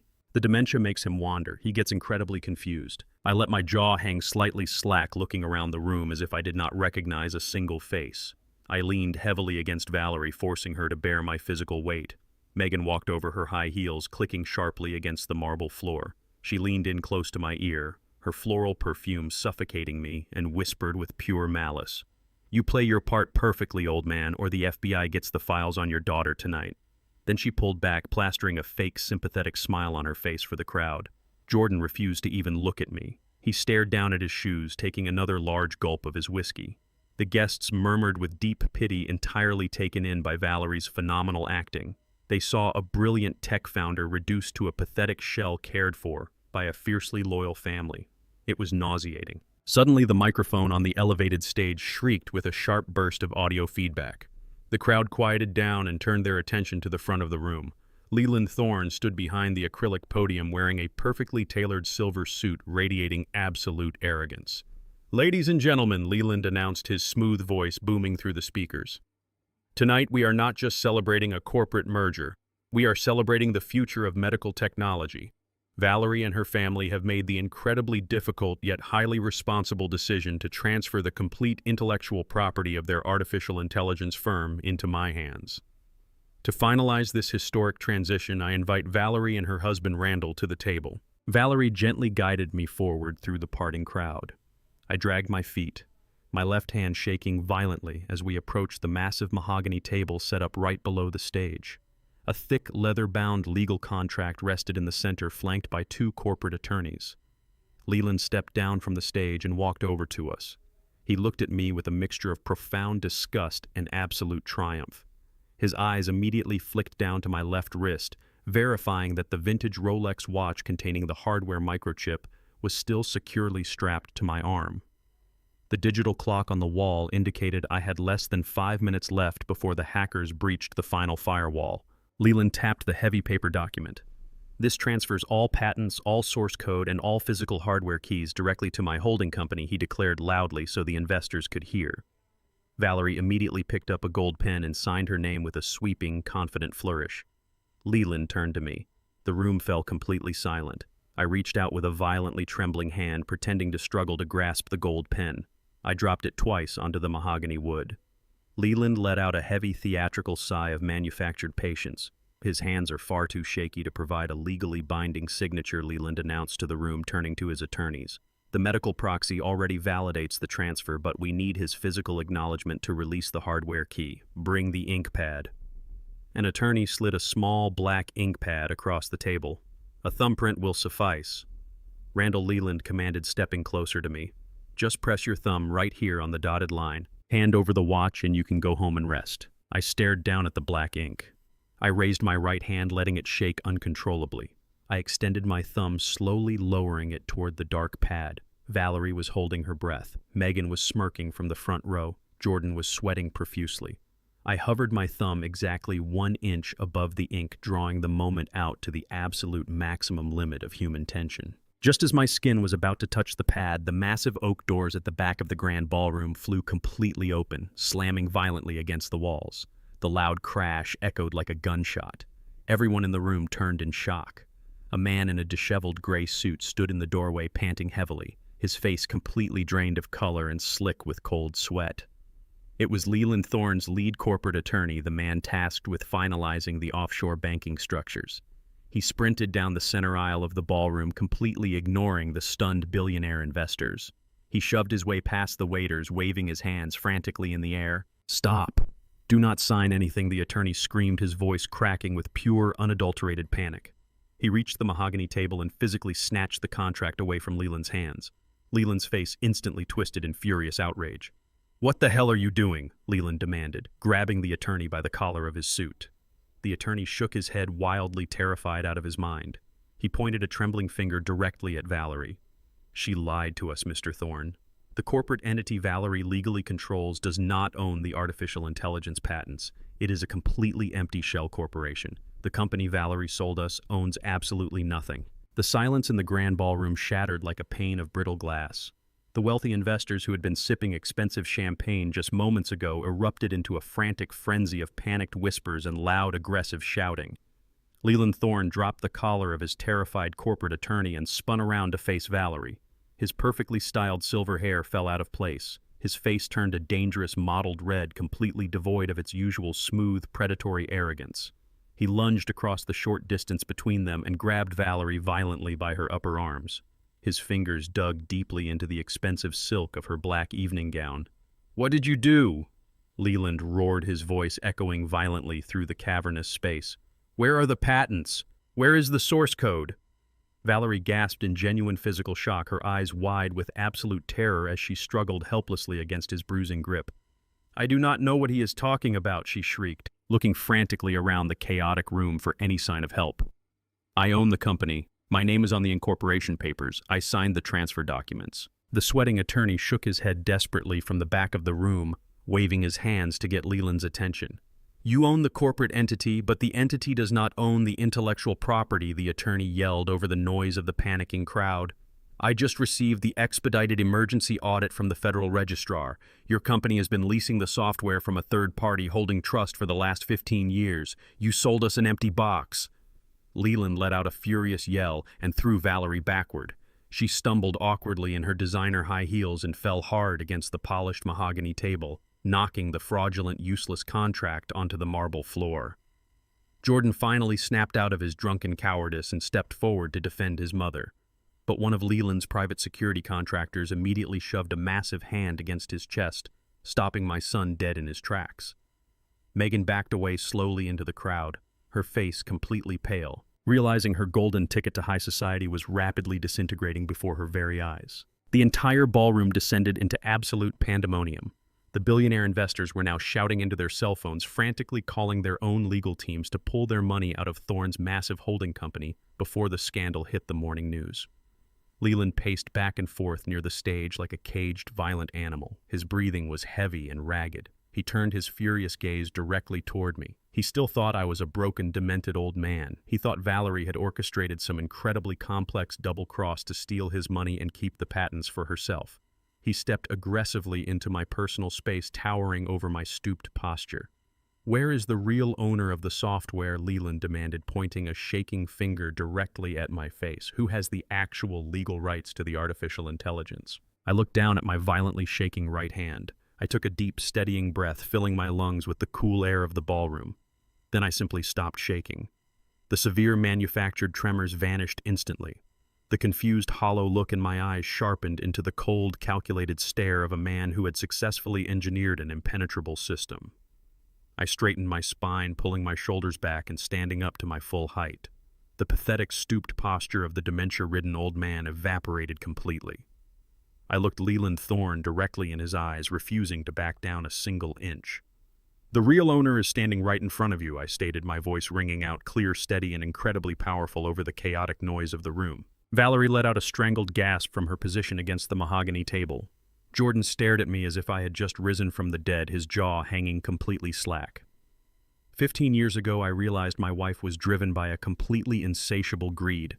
I explained calmly, projecting my voice so every single investor in the room could hear the absolute truth. I knew that if I gave her direct legal ownership of the core algorithm, she would eventually sell me out to the highest bidder.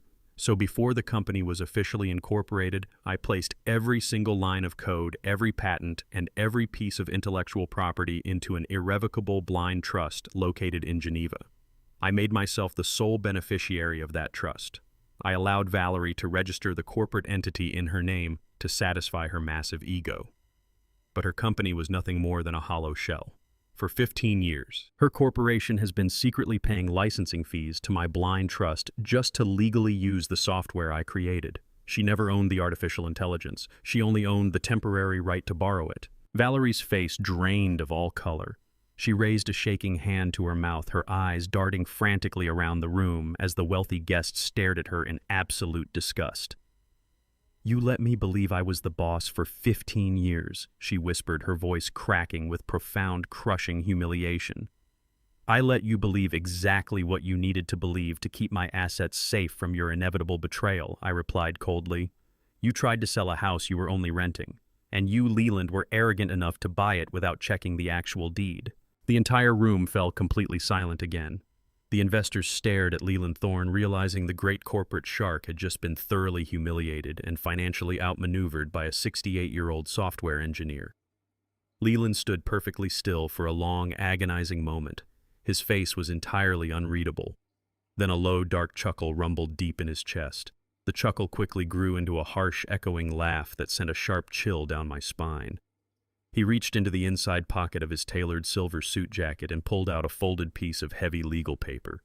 "You are brilliant, Randall," Leland admitted, a wicked, incredibly triumphant smile spreading across his face. "I will give you that. You built a magnificent fortress, but you are forgetting one tiny, fatal flaw in your grand design." He unfolded the paper and held it up directly in front of my face. It was the $5 million commercial loan agreement. "Valerie still legally bound you to this debt using your son's forged medical proxy." Leland sneered, his voice dripping with pure, unadulterated malice. "She took out a $5 million loan in your personal name this morning. And my holding company just secretly purchased the exclusive rights to that specific debt from the investment bank exactly 1 hour ago. You might own the software safely tucked away in your little blind trust, but I own your $5 million debt. I own you. If you do not hand over that watch and the access codes right now, I will default the loan immediately. I will still absolutely ruin you." I stared at the heavy legal paper in Leland Thorne's hand. He was breathing heavily, a vicious sneer twisting his handsome features. He expected me to crumble. He expected me to fall to my knees, utterly defeated by the crushing weight of a $5 million fraudulent debt. He thought his vast wealth and aggressive corporate tactics had successfully backed me into an inescapable corner. Instead of crying, instead of begging for mercy, I simply smiled. It was a cold, quiet smile that sent a visible ripple of unease through the surrounding crowd of wealthy investors. "You think a $5 million piece of paper makes you a king, Leland?" I asked, my voice echoing evenly across the tense ballroom. "You think buying stolen debt gives you ultimate leverage over me? You fundamentally misunderstand the nature of the game we are playing. I did not build my empire by being afraid of men in expensive suits. I built it by anticipating every possible failure within a system and designing a fatal countermeasure for each one." Leland's smug expression faltered for a fraction of a second. His eyes narrowed in deep suspicion, but his massive ego quickly overrode his caution. "Just give me the hardware key, Randall," he demanded, stepping closer and extending an open palm. "Stop playing games. Hand over the watch, unlock the artificial intelligence core, and I will graciously allow you to walk out of this hotel without calling the federal authorities." I looked down at my left wrist. The vintage Rolex felt heavy against my skin, a silent testament to decades of hard work and relentless survival. I reached over with my right hand and slowly unclasped the metal band. The heavy timepiece slid smoothly into my palm. Valerie watched me with wide, terrified eyes. Jordan was sweating so profusely his designer shirt was soaked through. They all believed this was the moment of my ultimate surrender. They believed I was sacrificing my life's work to save myself from federal prison. I held the Rolex up so the crystal chandeliers caught the reflection of the silver casing.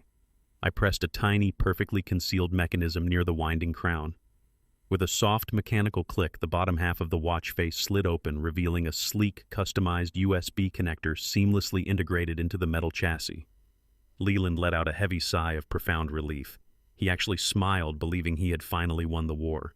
He gestured grandly toward the acrylic podium on the elevated stage where his team had set up the main presentation laptop connected to the ballroom's massive audiovisual system. "Plug it in," Leland commanded, his voice dripping with absolute victory. "Compile the code for the investors so we can finally put this ugly family drama behind us and make some real money." I did not say a single word. I walked past him, my posture completely straight, ignoring his outstretched hand. I climbed the short flight of stairs to the elevated stage. The entire ballroom held its collective breath. Hundreds of billionaires, corporate attorneys, and private security guards watched my every move. I reached the acrylic podium.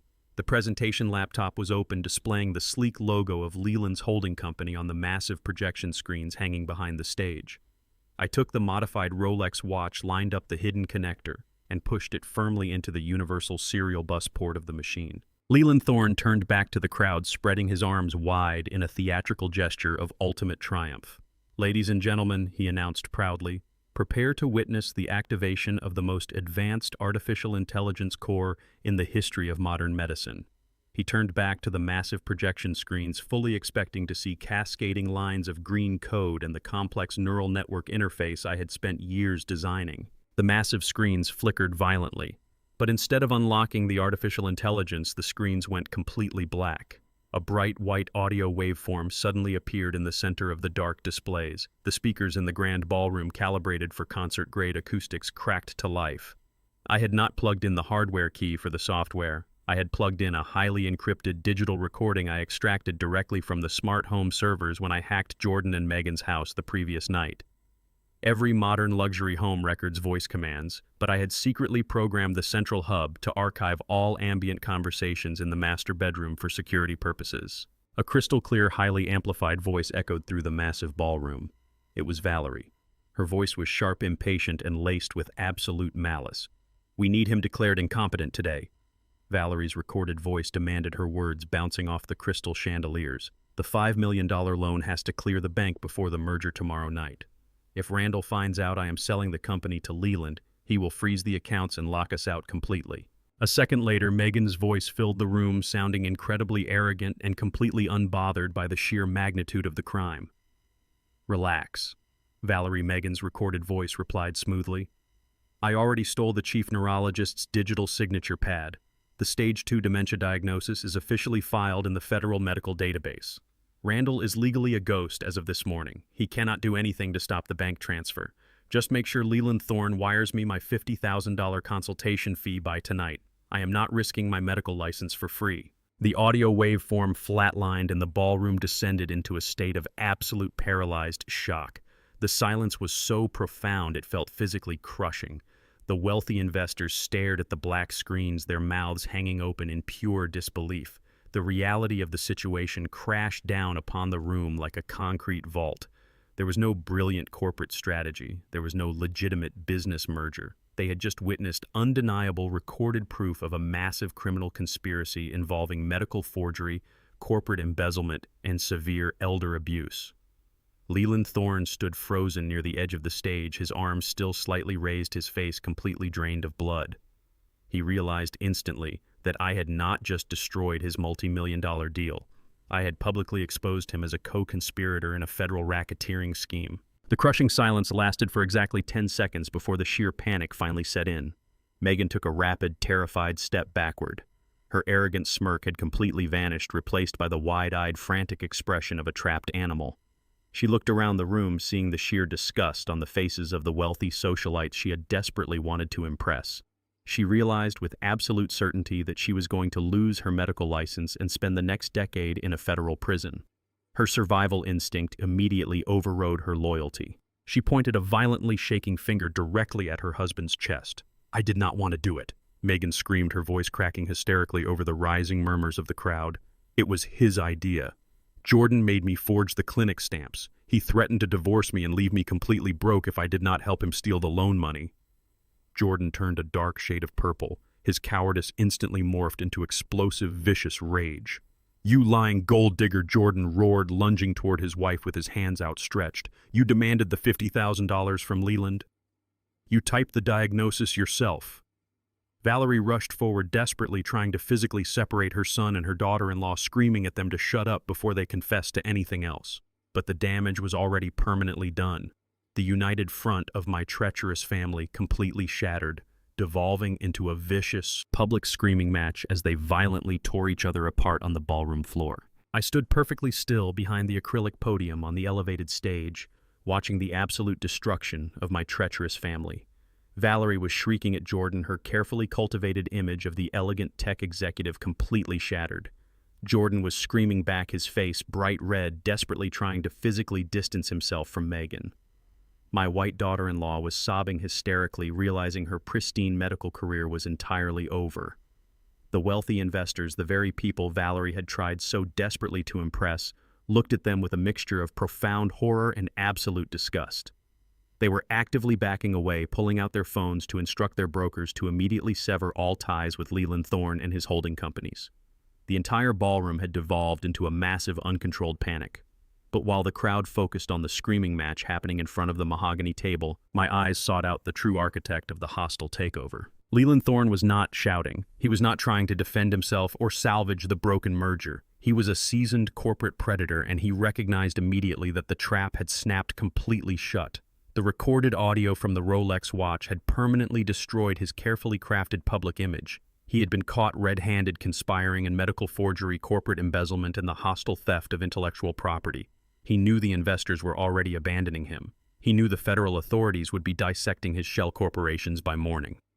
Leland slowly backed away from the edge of the stage, leaving his panicked corporate attorney behind to face the wrath of the crowd. He locked eyes with the leader of his private security detail and gave a sharp, subtle nod toward the back of the ballroom. The massive mercenary immediately stepped forward, using his broad shoulders to aggressively clear a path through the chaotic sea of wealthy guests. Leland slipped behind his guard, moving with a frantic, desperate speed that completely contradicted his tailored suit and billionaire persona. He was abandoning Valerie. He was abandoning the $5 million fraudulent debt he had just purchased. He was abandoning his entire New York operation.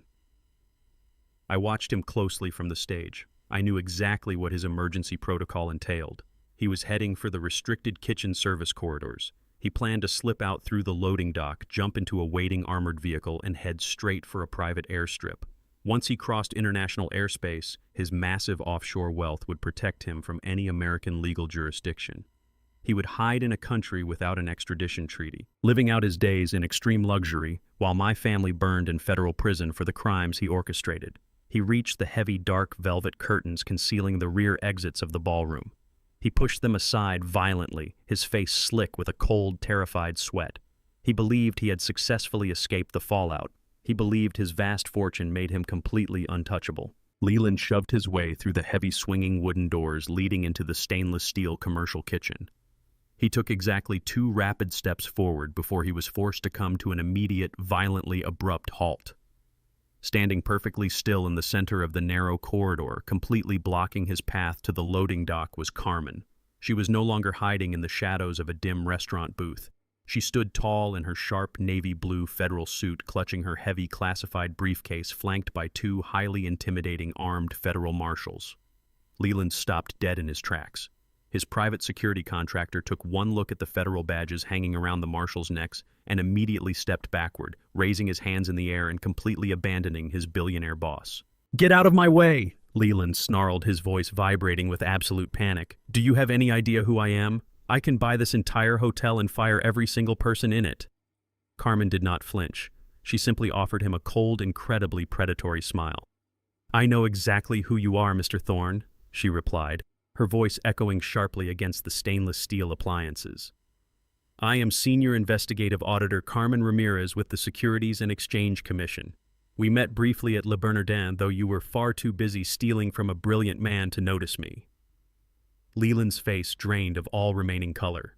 He instinctively reached into his jacket pocket for his phone, desperate to call his offshore bankers and initiate the transfer of his hidden funds. "Save your battery," Leland, Carmen advised calmly, stepping closer to him. "Your money is completely gone. I just spent the entire afternoon reviewing the highly encrypted digital tracking data provided by a brilliant forensic accountant named Kendra. We mapped every single one of your hidden corporate routes. We found the Cayman Island holding company where you stashed the stolen $5 million.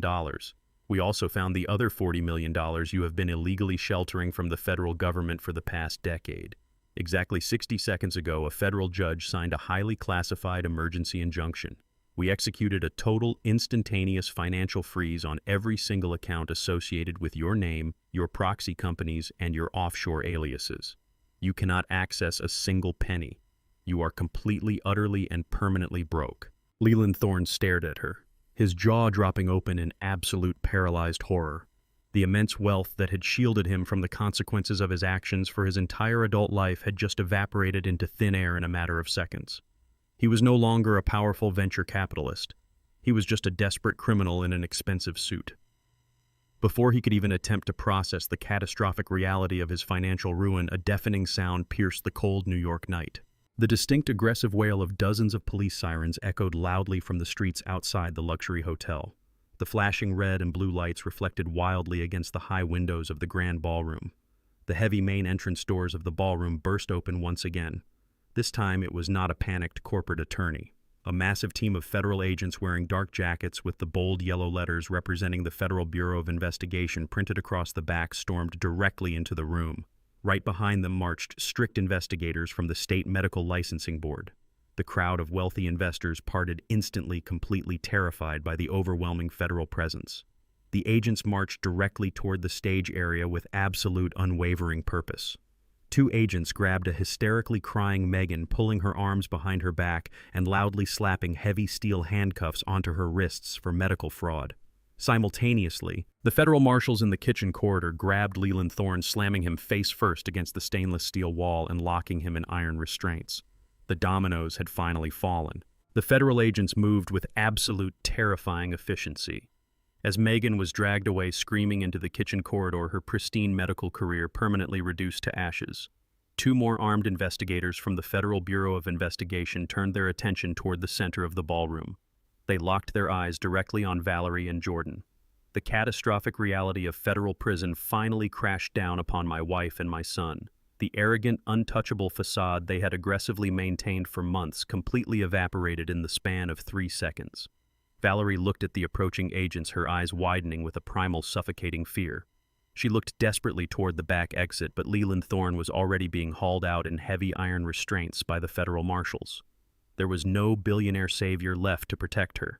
There was no massive offshore bank account to fund a high-priced legal defense.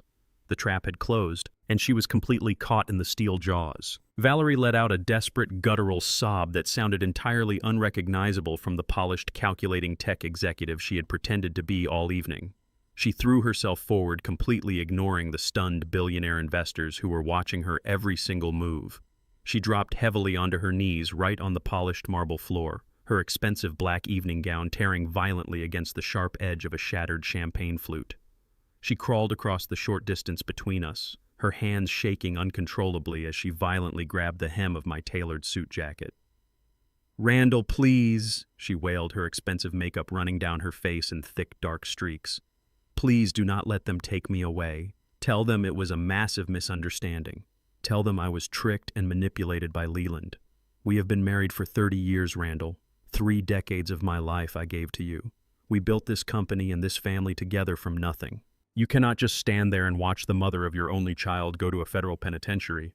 I made a terrible, stupid mistake, but I am still your wife. Please, I am begging you, show some mercy."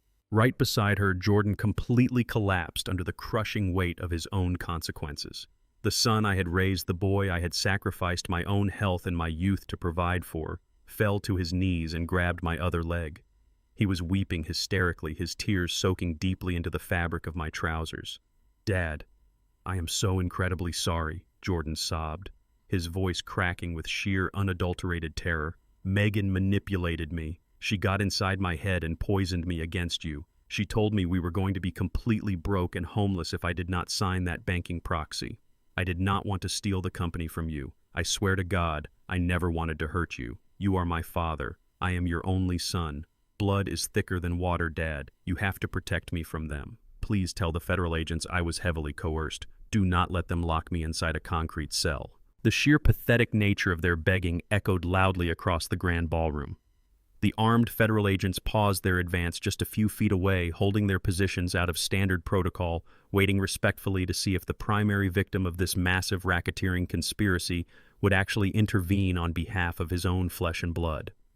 The hundreds of wealthy investors, aggressive corporate attorneys, and hotel security staff fell completely deathly silent. The soft classical music had been abruptly cut off. The only sound in the massive, opulent room was the wretched, desperate sobbing of Valerie and Jordan echoing against the glittering crystal chandeliers. Every single person in the room was watching me. They were waiting with bated breath to see if the old man would finally break under the intense emotional pressure. They were waiting to see if the deep, biological pull of family loyalty and the heavy history of a 30-year marriage would miraculously soften my heart and save these criminals from their rightful fate. I looked down at the 2 people clinging desperately to my legs. I searched my own soul, looking for even a microscopic fraction of pity or sadness. I found absolutely nothing. I looked at Valerie's weeping face, and I did not see the woman I had married and loved for 3 decades. I saw the cold, calculating woman who kissed a billionaire at a romantic restaurant while simultaneously sending me a fake anniversary text message. I saw the monster who deliberately routed stolen corporate funds through her own daughter's dormant bank account to frame her for federal money laundering. I looked at Jordan and saw the ultimate coward who forged my signature, revoked my access to my own life's work, and watched with a mocking smirk as corporate security guards threw me out onto the freezing street. There was absolutely no love left in my chest for either of them. They were not crying because they were genuinely sorry for the catastrophic pain they had caused me. They were crying entirely because they had been outsmarted, outmaneuvered, and caught. I kept my posture completely rigid. I did not bend down to comfort them. I reached my right hand into the inner breast pocket of my tailored suit jacket. The entire ballroom held its collective breath, tracking my every movement. My fingers brushed against the thick, folded piece of paper I had safely guarded since my escape. I pulled it out slowly and deliberately. It was the heavily stamped, officially forged psychiatric transfer document from the private medical clinic. It was the exact piece of paper they had legally engineered to strip away my fundamental human rights, completely erase my legal identity, and lock me permanently inside a padded room while they spent my hard-earned fortune. I slowly unfolded the heavy medical document, ensuring the bright blue stamp of the psychiatric ward and the forged signature of the chief neurologist were clearly visible under the bright ballroom lights. I looked directly down into Valerie's terrified, tear-soaked eyes. I let the thick paper slip out from between my fingers. The document fluttered through the tense, heavy air and landed squarely against Valerie's face, sliding down to rest against the torn silk of her expensive black gown. "I cannot help you," I said. My voice was completely cold, entirely devoid of any human emotion, cutting through the suffocating silence of the room like a jagged blade of ice. "I have severe dementia. I do not even remember who you are." I did not wait for her reaction. I violently stepped backward, tearing my coat completely free from their desperate, grasping hands. I turned my back on my wife and my son for the very last time. The federal agents immediately surged forward, grabbing Valerie and Jordan roughly by their shoulders and hauling them aggressively to their feet. The sharp, heavy metallic clicks of steel handcuffs snapping tightly shut around their wrists echoed loudly behind me. Valerie screamed my name in absolute raw agony, her voice tearing through the ballroom, but I did not turn around. I walked purposefully down the center aisle. The sea of stunned billionaires and powerful investors parted instantly in absolute silence, giving me a wide, deeply respectful berth. I walked straight out through the heavy double doors and into the cool, crisp New York night, leaving the burning wreckage of my false family entirely behind me. The federal courthouse in downtown Manhattan felt entirely different from the opulent grand ballroom of the luxury hotel. There were no crystal chandeliers here, only harsh fluorescent lights that illuminated every single flaw and lie. Over the next 6 months, the criminal justice system moved with a slow, grinding inevitability, methodically crushing the arrogant perpetrators of the hostile takeover. I attended every single hearing, sitting quietly in the back row of the gallery, watching the brilliant legal mind of Sanjay Patel completely dismantle my treacherous family. Valerie had hired a ruthless, incredibly expensive defense attorney using the last remnants of her personal credit, but even the best legal representation in the city could not argue with hard, irrefutable digital evidence. Sanjay was absolutely merciless. He did not treat them like family members caught in a tragic misunderstanding. He treated them like hostile corporate raiders. During the primary evidentiary hearings, Valerie attempted to play her final desperate card. She took the witness stand wearing a conservative gray suit and wept convincingly for the jury. She claimed she was a battered, terrified wife who had been heavily emotionally coerced by Leland Thorne into signing those loan documents. She insisted she had absolutely no idea the $5 million was going to be transferred to an offshore account. She pointed her trembling finger at the empty chair where Leland usually sat, blaming the billionaire for manipulating her fragile emotional state. Sanjay did not raise his voice. He simply approached the podium and entered the audio file from my vintage Rolex into the official court record. He played the crystal-clear recording of Valerie aggressively demanding that my psychiatric hold be expedited so she could secure the $5 million transfer before the merger. He paused the audio right after her malicious command and looked directly at the jury. He then presented Kendra's flawless forensic accounting reports, which explicitly proved Valerie had manually authorized the wire transfer using her own secure digital banking token. The tears on Valerie's face instantly dried up. Her defense completely disintegrated in real time. She sat on the witness stand, staring blankly at the polished wood, realizing her masterful lies were completely useless in a room governed by facts and data. Jordan fared even worse. My son attempted to build his entire defense around the concept of marital coercion. His lawyer argued that Megan was the true mastermind, painting Jordan as a naive, trusting husband who simply signed the banking proxy without reading the fine print because his wife told him it was standard procedure. It was a pathetic, cowardly defense that perfectly mirrored his entire adult life. Sanjay destroyed it in exactly 10 minutes. He projected the high-resolution photographs I had taken of Megan's black leather clinic notebook onto the massive courtroom monitors. He pointed out the specific dates and entries. He then pulled up the security camera footage from the investment bank showing Jordan confidently walking into the manager's office, aggressively slapping the forged medical proxy onto the desk, and personally authorizing the revocation of my corporate access. Jordan slumped so low in his chair he practically disappeared behind the defense table. The trial was not a legal battle. It was a systematic surgical execution of their fraudulent narrative. The sheer overwhelming weight of the prosecution's evidence completely broke the weak alliances between the conspirators. Megan was the very first person to fold. She was a woman who valued her own comfort above absolutely everything else, and the terrifying prospect of a lengthy federal trial broke her spirit entirely. She instructed her attorney to approach the federal prosecutor with a comprehensive plea deal. In exchange for turning state's witness and providing extensive damning testimony against Leland Thorne Valerie, and her own husband, Megan, received a highly reduced sentence. The judge accepted the plea, but he did not show her any mercy regarding her professional standing. She was officially stripped of her medical credentials, permanently banned from ever working in the healthcare industry again, and sentenced to 3 years in a minimum security federal correctional facility. I watched her being led away, her blonde hair completely unkempt, sobbing as the reality of her ruined life finally set in. Leland Thorne refused to accept a plea deal. His massive ego convinced him he could buy his way out of a federal indictment. He spent millions on a team of elite corporate litigators fighting the racketeering and money laundering charges tooth and nail. But Carmen Ramirez from the Securities and Exchange Commission had built a completely airtight case. Using Kendra's tracking data, the federal government uncovered a massive web of offshore shell companies Leland had used to defraud dozens of other tech founders over the past decade. The judge wanted to make a highly visible public example of the arrogant billionaire. Leland was convicted on 14 counts of federal fraud, corporate espionage, and international money laundering. He was sentenced to 15 years in a maximum security federal penitentiary without the possibility of early parole. His massive offshore fortune was completely seized by the government to pay back the victims he had ruined. For Valerie and Jordan, the final judgment was both criminal and fundamentally devastating to their entire way of life. The judge did not hand down decades in prison for them, opting instead for severe financial and punitive destruction. They were both found guilty of conspiracy to commit medical fraud and corporate embezzlement. The judge sentenced them each to 5 years of federal probation and 2,000 hours of mandated community service. But the true punishment lay in the financial restitution. They were ordered to fully repay the $5 million loan along with all associated federal fines, legal fees, and punitive damages awarded to my blind trust.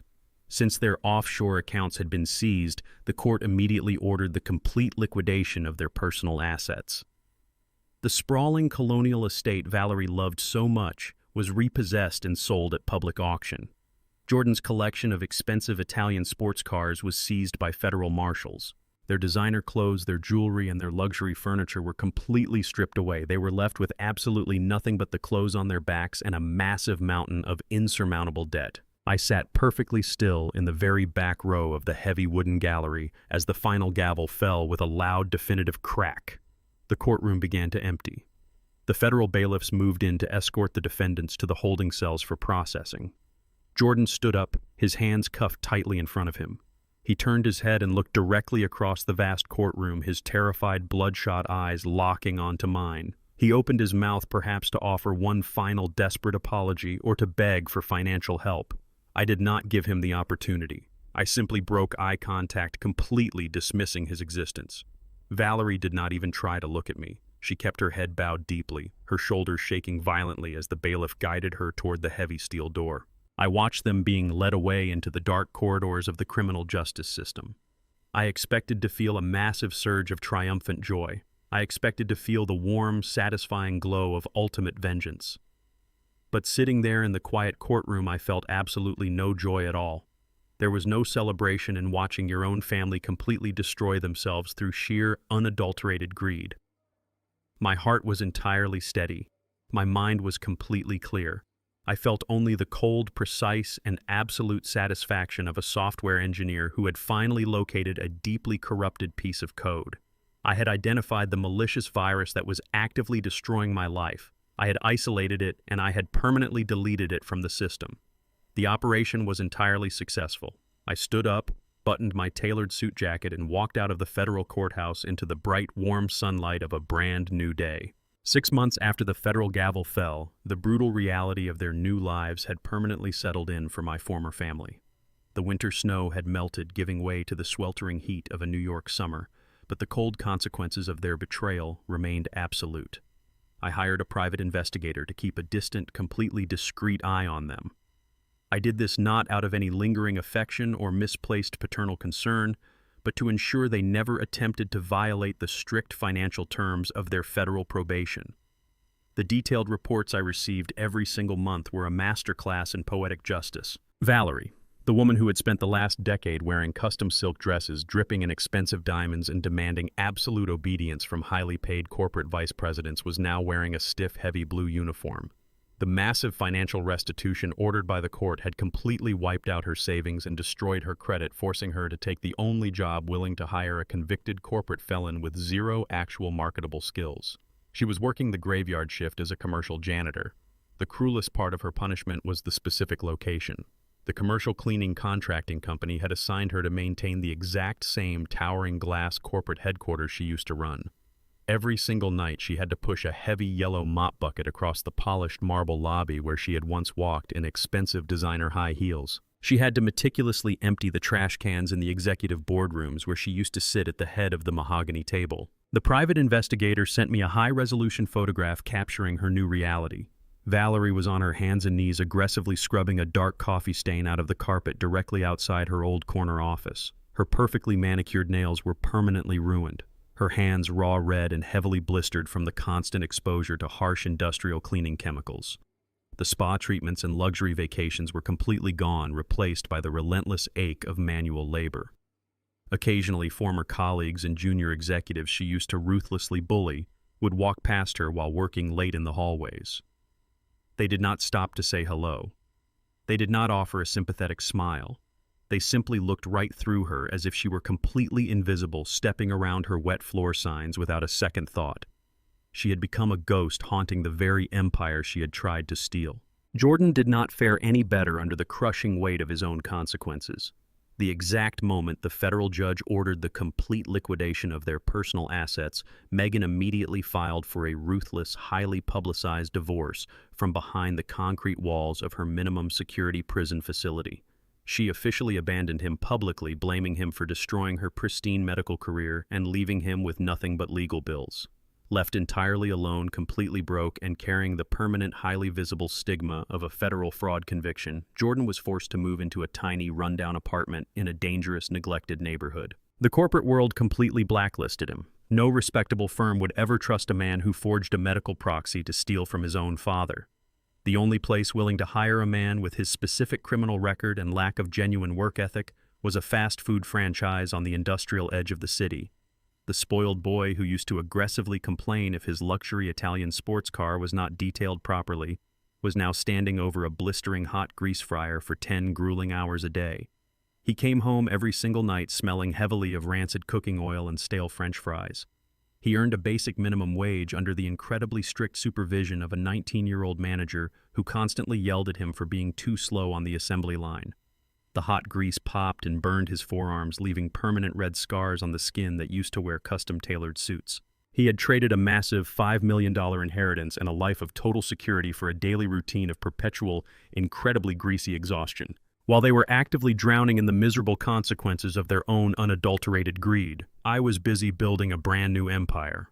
I did not retire. I did not retreat into the shadows to lick my wounds or mourn the loss of my false family. The intense high-stakes battle for my life had completely reignited the fierce, relentless fire inside my chest. I legally dissolved the old corporate shell, entirely leaving the toxic history of that company buried in the past. I pulled my proprietary artificial intelligence core out of the blind trust, completely unchaining the code. I did not rebuild the medical software firm. I wanted to create something fundamentally immune to the toxic corporate greed that had infected my previous life. I partnered directly with the only person in the entire world I fully trusted.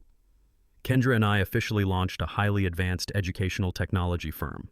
We meticulously reprogrammed the core artificial intelligence architecture to create highly adaptive, incredibly intuitive learning platforms, specifically designed for underfunded public schools. We provided the software completely at cost to the impoverished districts that needed it the most. We did not need to gouge the schools for profit because we used the massive punitive damages awarded from Leland Thorne's seized offshore accounts to heavily subsidize the entire operation. Leland Thorne's stolen criminal wealth was now funding the education of thousands of disadvantaged children across the country. I took the role of chief executive officer, stepping firmly out from behind the curtain and proudly claiming the absolute ownership of my own creation. Kendra stepped in as my chief financial officer, bringing her brilliant forensic accounting skills to ensure our corporate structure was completely impenetrable. Working side by side with my daughter rapidly healed the deep, painful 5-year rift Valerie had maliciously engineered between us. We spent our days designing new algorithms, securing massive ethical investment grants, and building a powerful company culture based on absolute transparency and fierce mutual respect. Kendra was no longer the estranged daughter fleeing from her mother's psychological warfare. She was a powerful, fiercely independent executive who had helped her father take down a billionaire corporate shark and build a genuine legacy. I stood by the floor-to-ceiling window of my new corner office, looking out over the sprawling, vibrant skyline of New York City. The afternoon sun cast a brilliant golden glow over the towering skyscrapers, illuminating the city that had witnessed both my darkest betrayal and my greatest victory. My reflection in the thick glass was completely different from the broken, stooped old man I had pretended to be in that grand ballroom 6 months ago. My posture was perfectly straight, my eyes were sharp and entirely clear. The vintage Rolex watch ticked steadily on my left wrist, a permanent quiet reminder of the hardware key that had unlocked my ultimate freedom. I thought about Valerie pushing her heavy yellow mop bucket down the dark, lonely hallways. I thought about Jordan flipping greasy burgers in the sweltering heat of the commercial kitchen. I thought about Leland Thorne sitting in a cramped concrete federal cell, entirely stripped of his expensive designer suits and his arrogant illusions of absolute power. They had all fundamentally miscalculated the core equation of my existence. They looked at my gray hair, my quiet demeanor, and my deep, unwavering loyalty to my family, and they automatically calculated weakness. They genuinely thought I was too old to fight back, too blind to see their blatant betrayal, and too incredibly weak to win a corporate war against younger, more ruthless predators. But a man who built an empire from absolutely nothing never forgets the brutal, unforgiving mechanics of survival. I had not just survived their attack. I had simply allowed them to confidently navigate a carefully constructed digital maze, letting them believe they were the absolute masters of the system, right up until the exact moment I locked the doors and permanently turned off the lights. I smiled, a genuine warm expression that finally reached my eyes. The board meeting was starting in exactly 5 minutes, and Kendra was already calling my name enthusiastically from the hallway. I turned away from the window, ready to step into the bright, unwritten future. They tried to erase me, but they forgot one crucial rule of programming. The creator always retains the absolute power to code the final command. System reset. Thank you for watching my story to the very end. If my journey resonated with you, please hit the like button and subscribe to the channel for more true stories of survival and justice.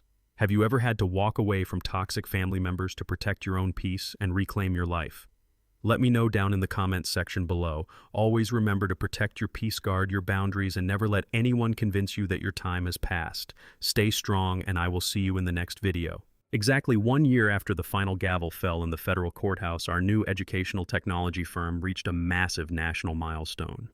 Kendra and I had just finalized a federal contract to integrate our learning software into every single underfunded public school district on the East Coast.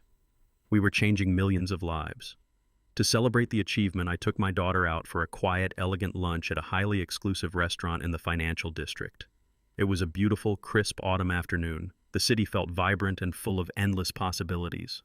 We spent 2 hours laughing, discussing future software updates, and enjoying the simple, profound peace of a genuine family bond. As we walked out of the restaurant and headed toward the private parking garage, a dark figure suddenly stepped out from the deep shadows of the concrete alleyway.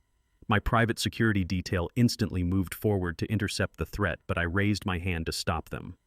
I recognized the stooped, defeated posture immediately. It was Jordan. My former son looked completely unrecognizable. He had aged 10 years in a single 12-month period. He was dangerously thin, his face covered in a ragged, unkempt beard. He wore a cheap, faded jacket that offered absolutely no protection against the chilling autumn wind. His hands were shoved deep into his pockets, and he looked at me with the wide, desperate eyes of a completely broken man. "Dad, please wait," Jordan called out, his voice cracking violently. "I just need 5 minutes of your time." I instructed Kendra to wait in the car. I stood on the sidewalk, keeping a safe, calculated distance from the man who had once tried to destroy my life. Jordan took a hesitant step forward, his eyes darting nervously toward the large security guards standing right behind me.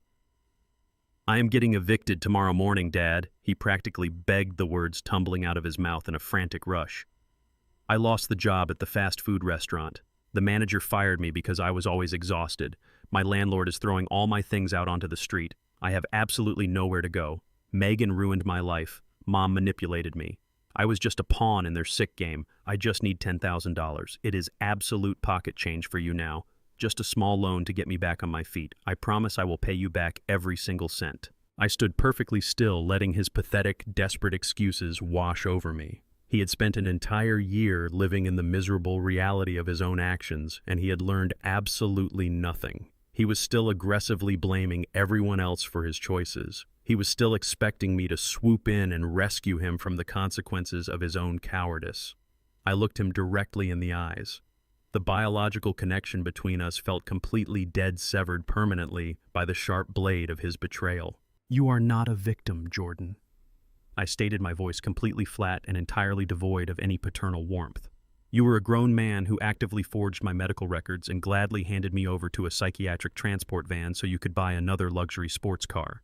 You made a calculated decision to trade your father for a corporate title. You placed your bet and you lost the game. I do not owe you a safety net. I do not owe you a single dollar." Jordan's face twisted into a mask of pure helpless rage. "You cannot just leave me to rot on the street," he yelled, his voice echoing loudly against the concrete walls of the parking garage. "I am your son. You are supposed to love me unconditionally." I shook my head slowly. "Unconditional love requires unconditional respect," I replied coldly. "You burned that bridge to the ground and salted the earth beneath it." I reached into the inner pocket of my tailored suit jacket. Jordan's eyes lit up with a sudden, pathetic flash of hope, genuinely believing I was reaching for my checkbook. Instead, I pulled out a small, heavy cardstock brochure. I handed it to him. He looked down at the paper. It was an informational pamphlet for a community homeless shelter that my new software company heavily sponsored. "They serve a hot dinner at 6 o'clock every evening," I told him, turning my back on him. "Do not ever approach me or my daughter again. If you do, my security team will have you arrested for violating your federal probation." I walked to the waiting luxury sedan, got into the back seat next to Kendra, and closed the heavy armored door. The driver smoothly pulled the car out of the parking garage and merged into the bustling city traffic. I looked out the tinted window and saw Jordan standing completely alone on the cold sidewalk, clutching the homeless shelter pamphlet in his trembling hands, watching the empire he threw away disappear down the avenue. I did not feel a single drop of regret. I turned my attention back to Kendra, who smiled warmly and handed me the final architectural blueprints for our next major software launch. The past was permanently erased, the system was completely clean, and the future belonged entirely to us. Thank you for listening to my complete story. If you found value in this journey of survival, boundaries, and ultimate justice, please hit the like button and subscribe to the channel. Remember that walking away from toxic people is not a sign of weakness. It is the ultimate display of self-respect. Let me know your thoughts in the comments below, and I will see you in the next video. The greatest lesson I learned is that true power does not reside in bank accounts or corporate titles. True power is the absolute mastery of your own mind and the quiet preparation for the worst possible scenarios. When people believe they have stripped you of absolutely everything, your intellect and resilience become your most dangerous weapons. You can always rebuild a stolen empire if you are the original architect. If you have ever used your inner strength to completely outsmart toxic people who heavily underestimated your worth, please share your story in the comments section below and subscribe right now.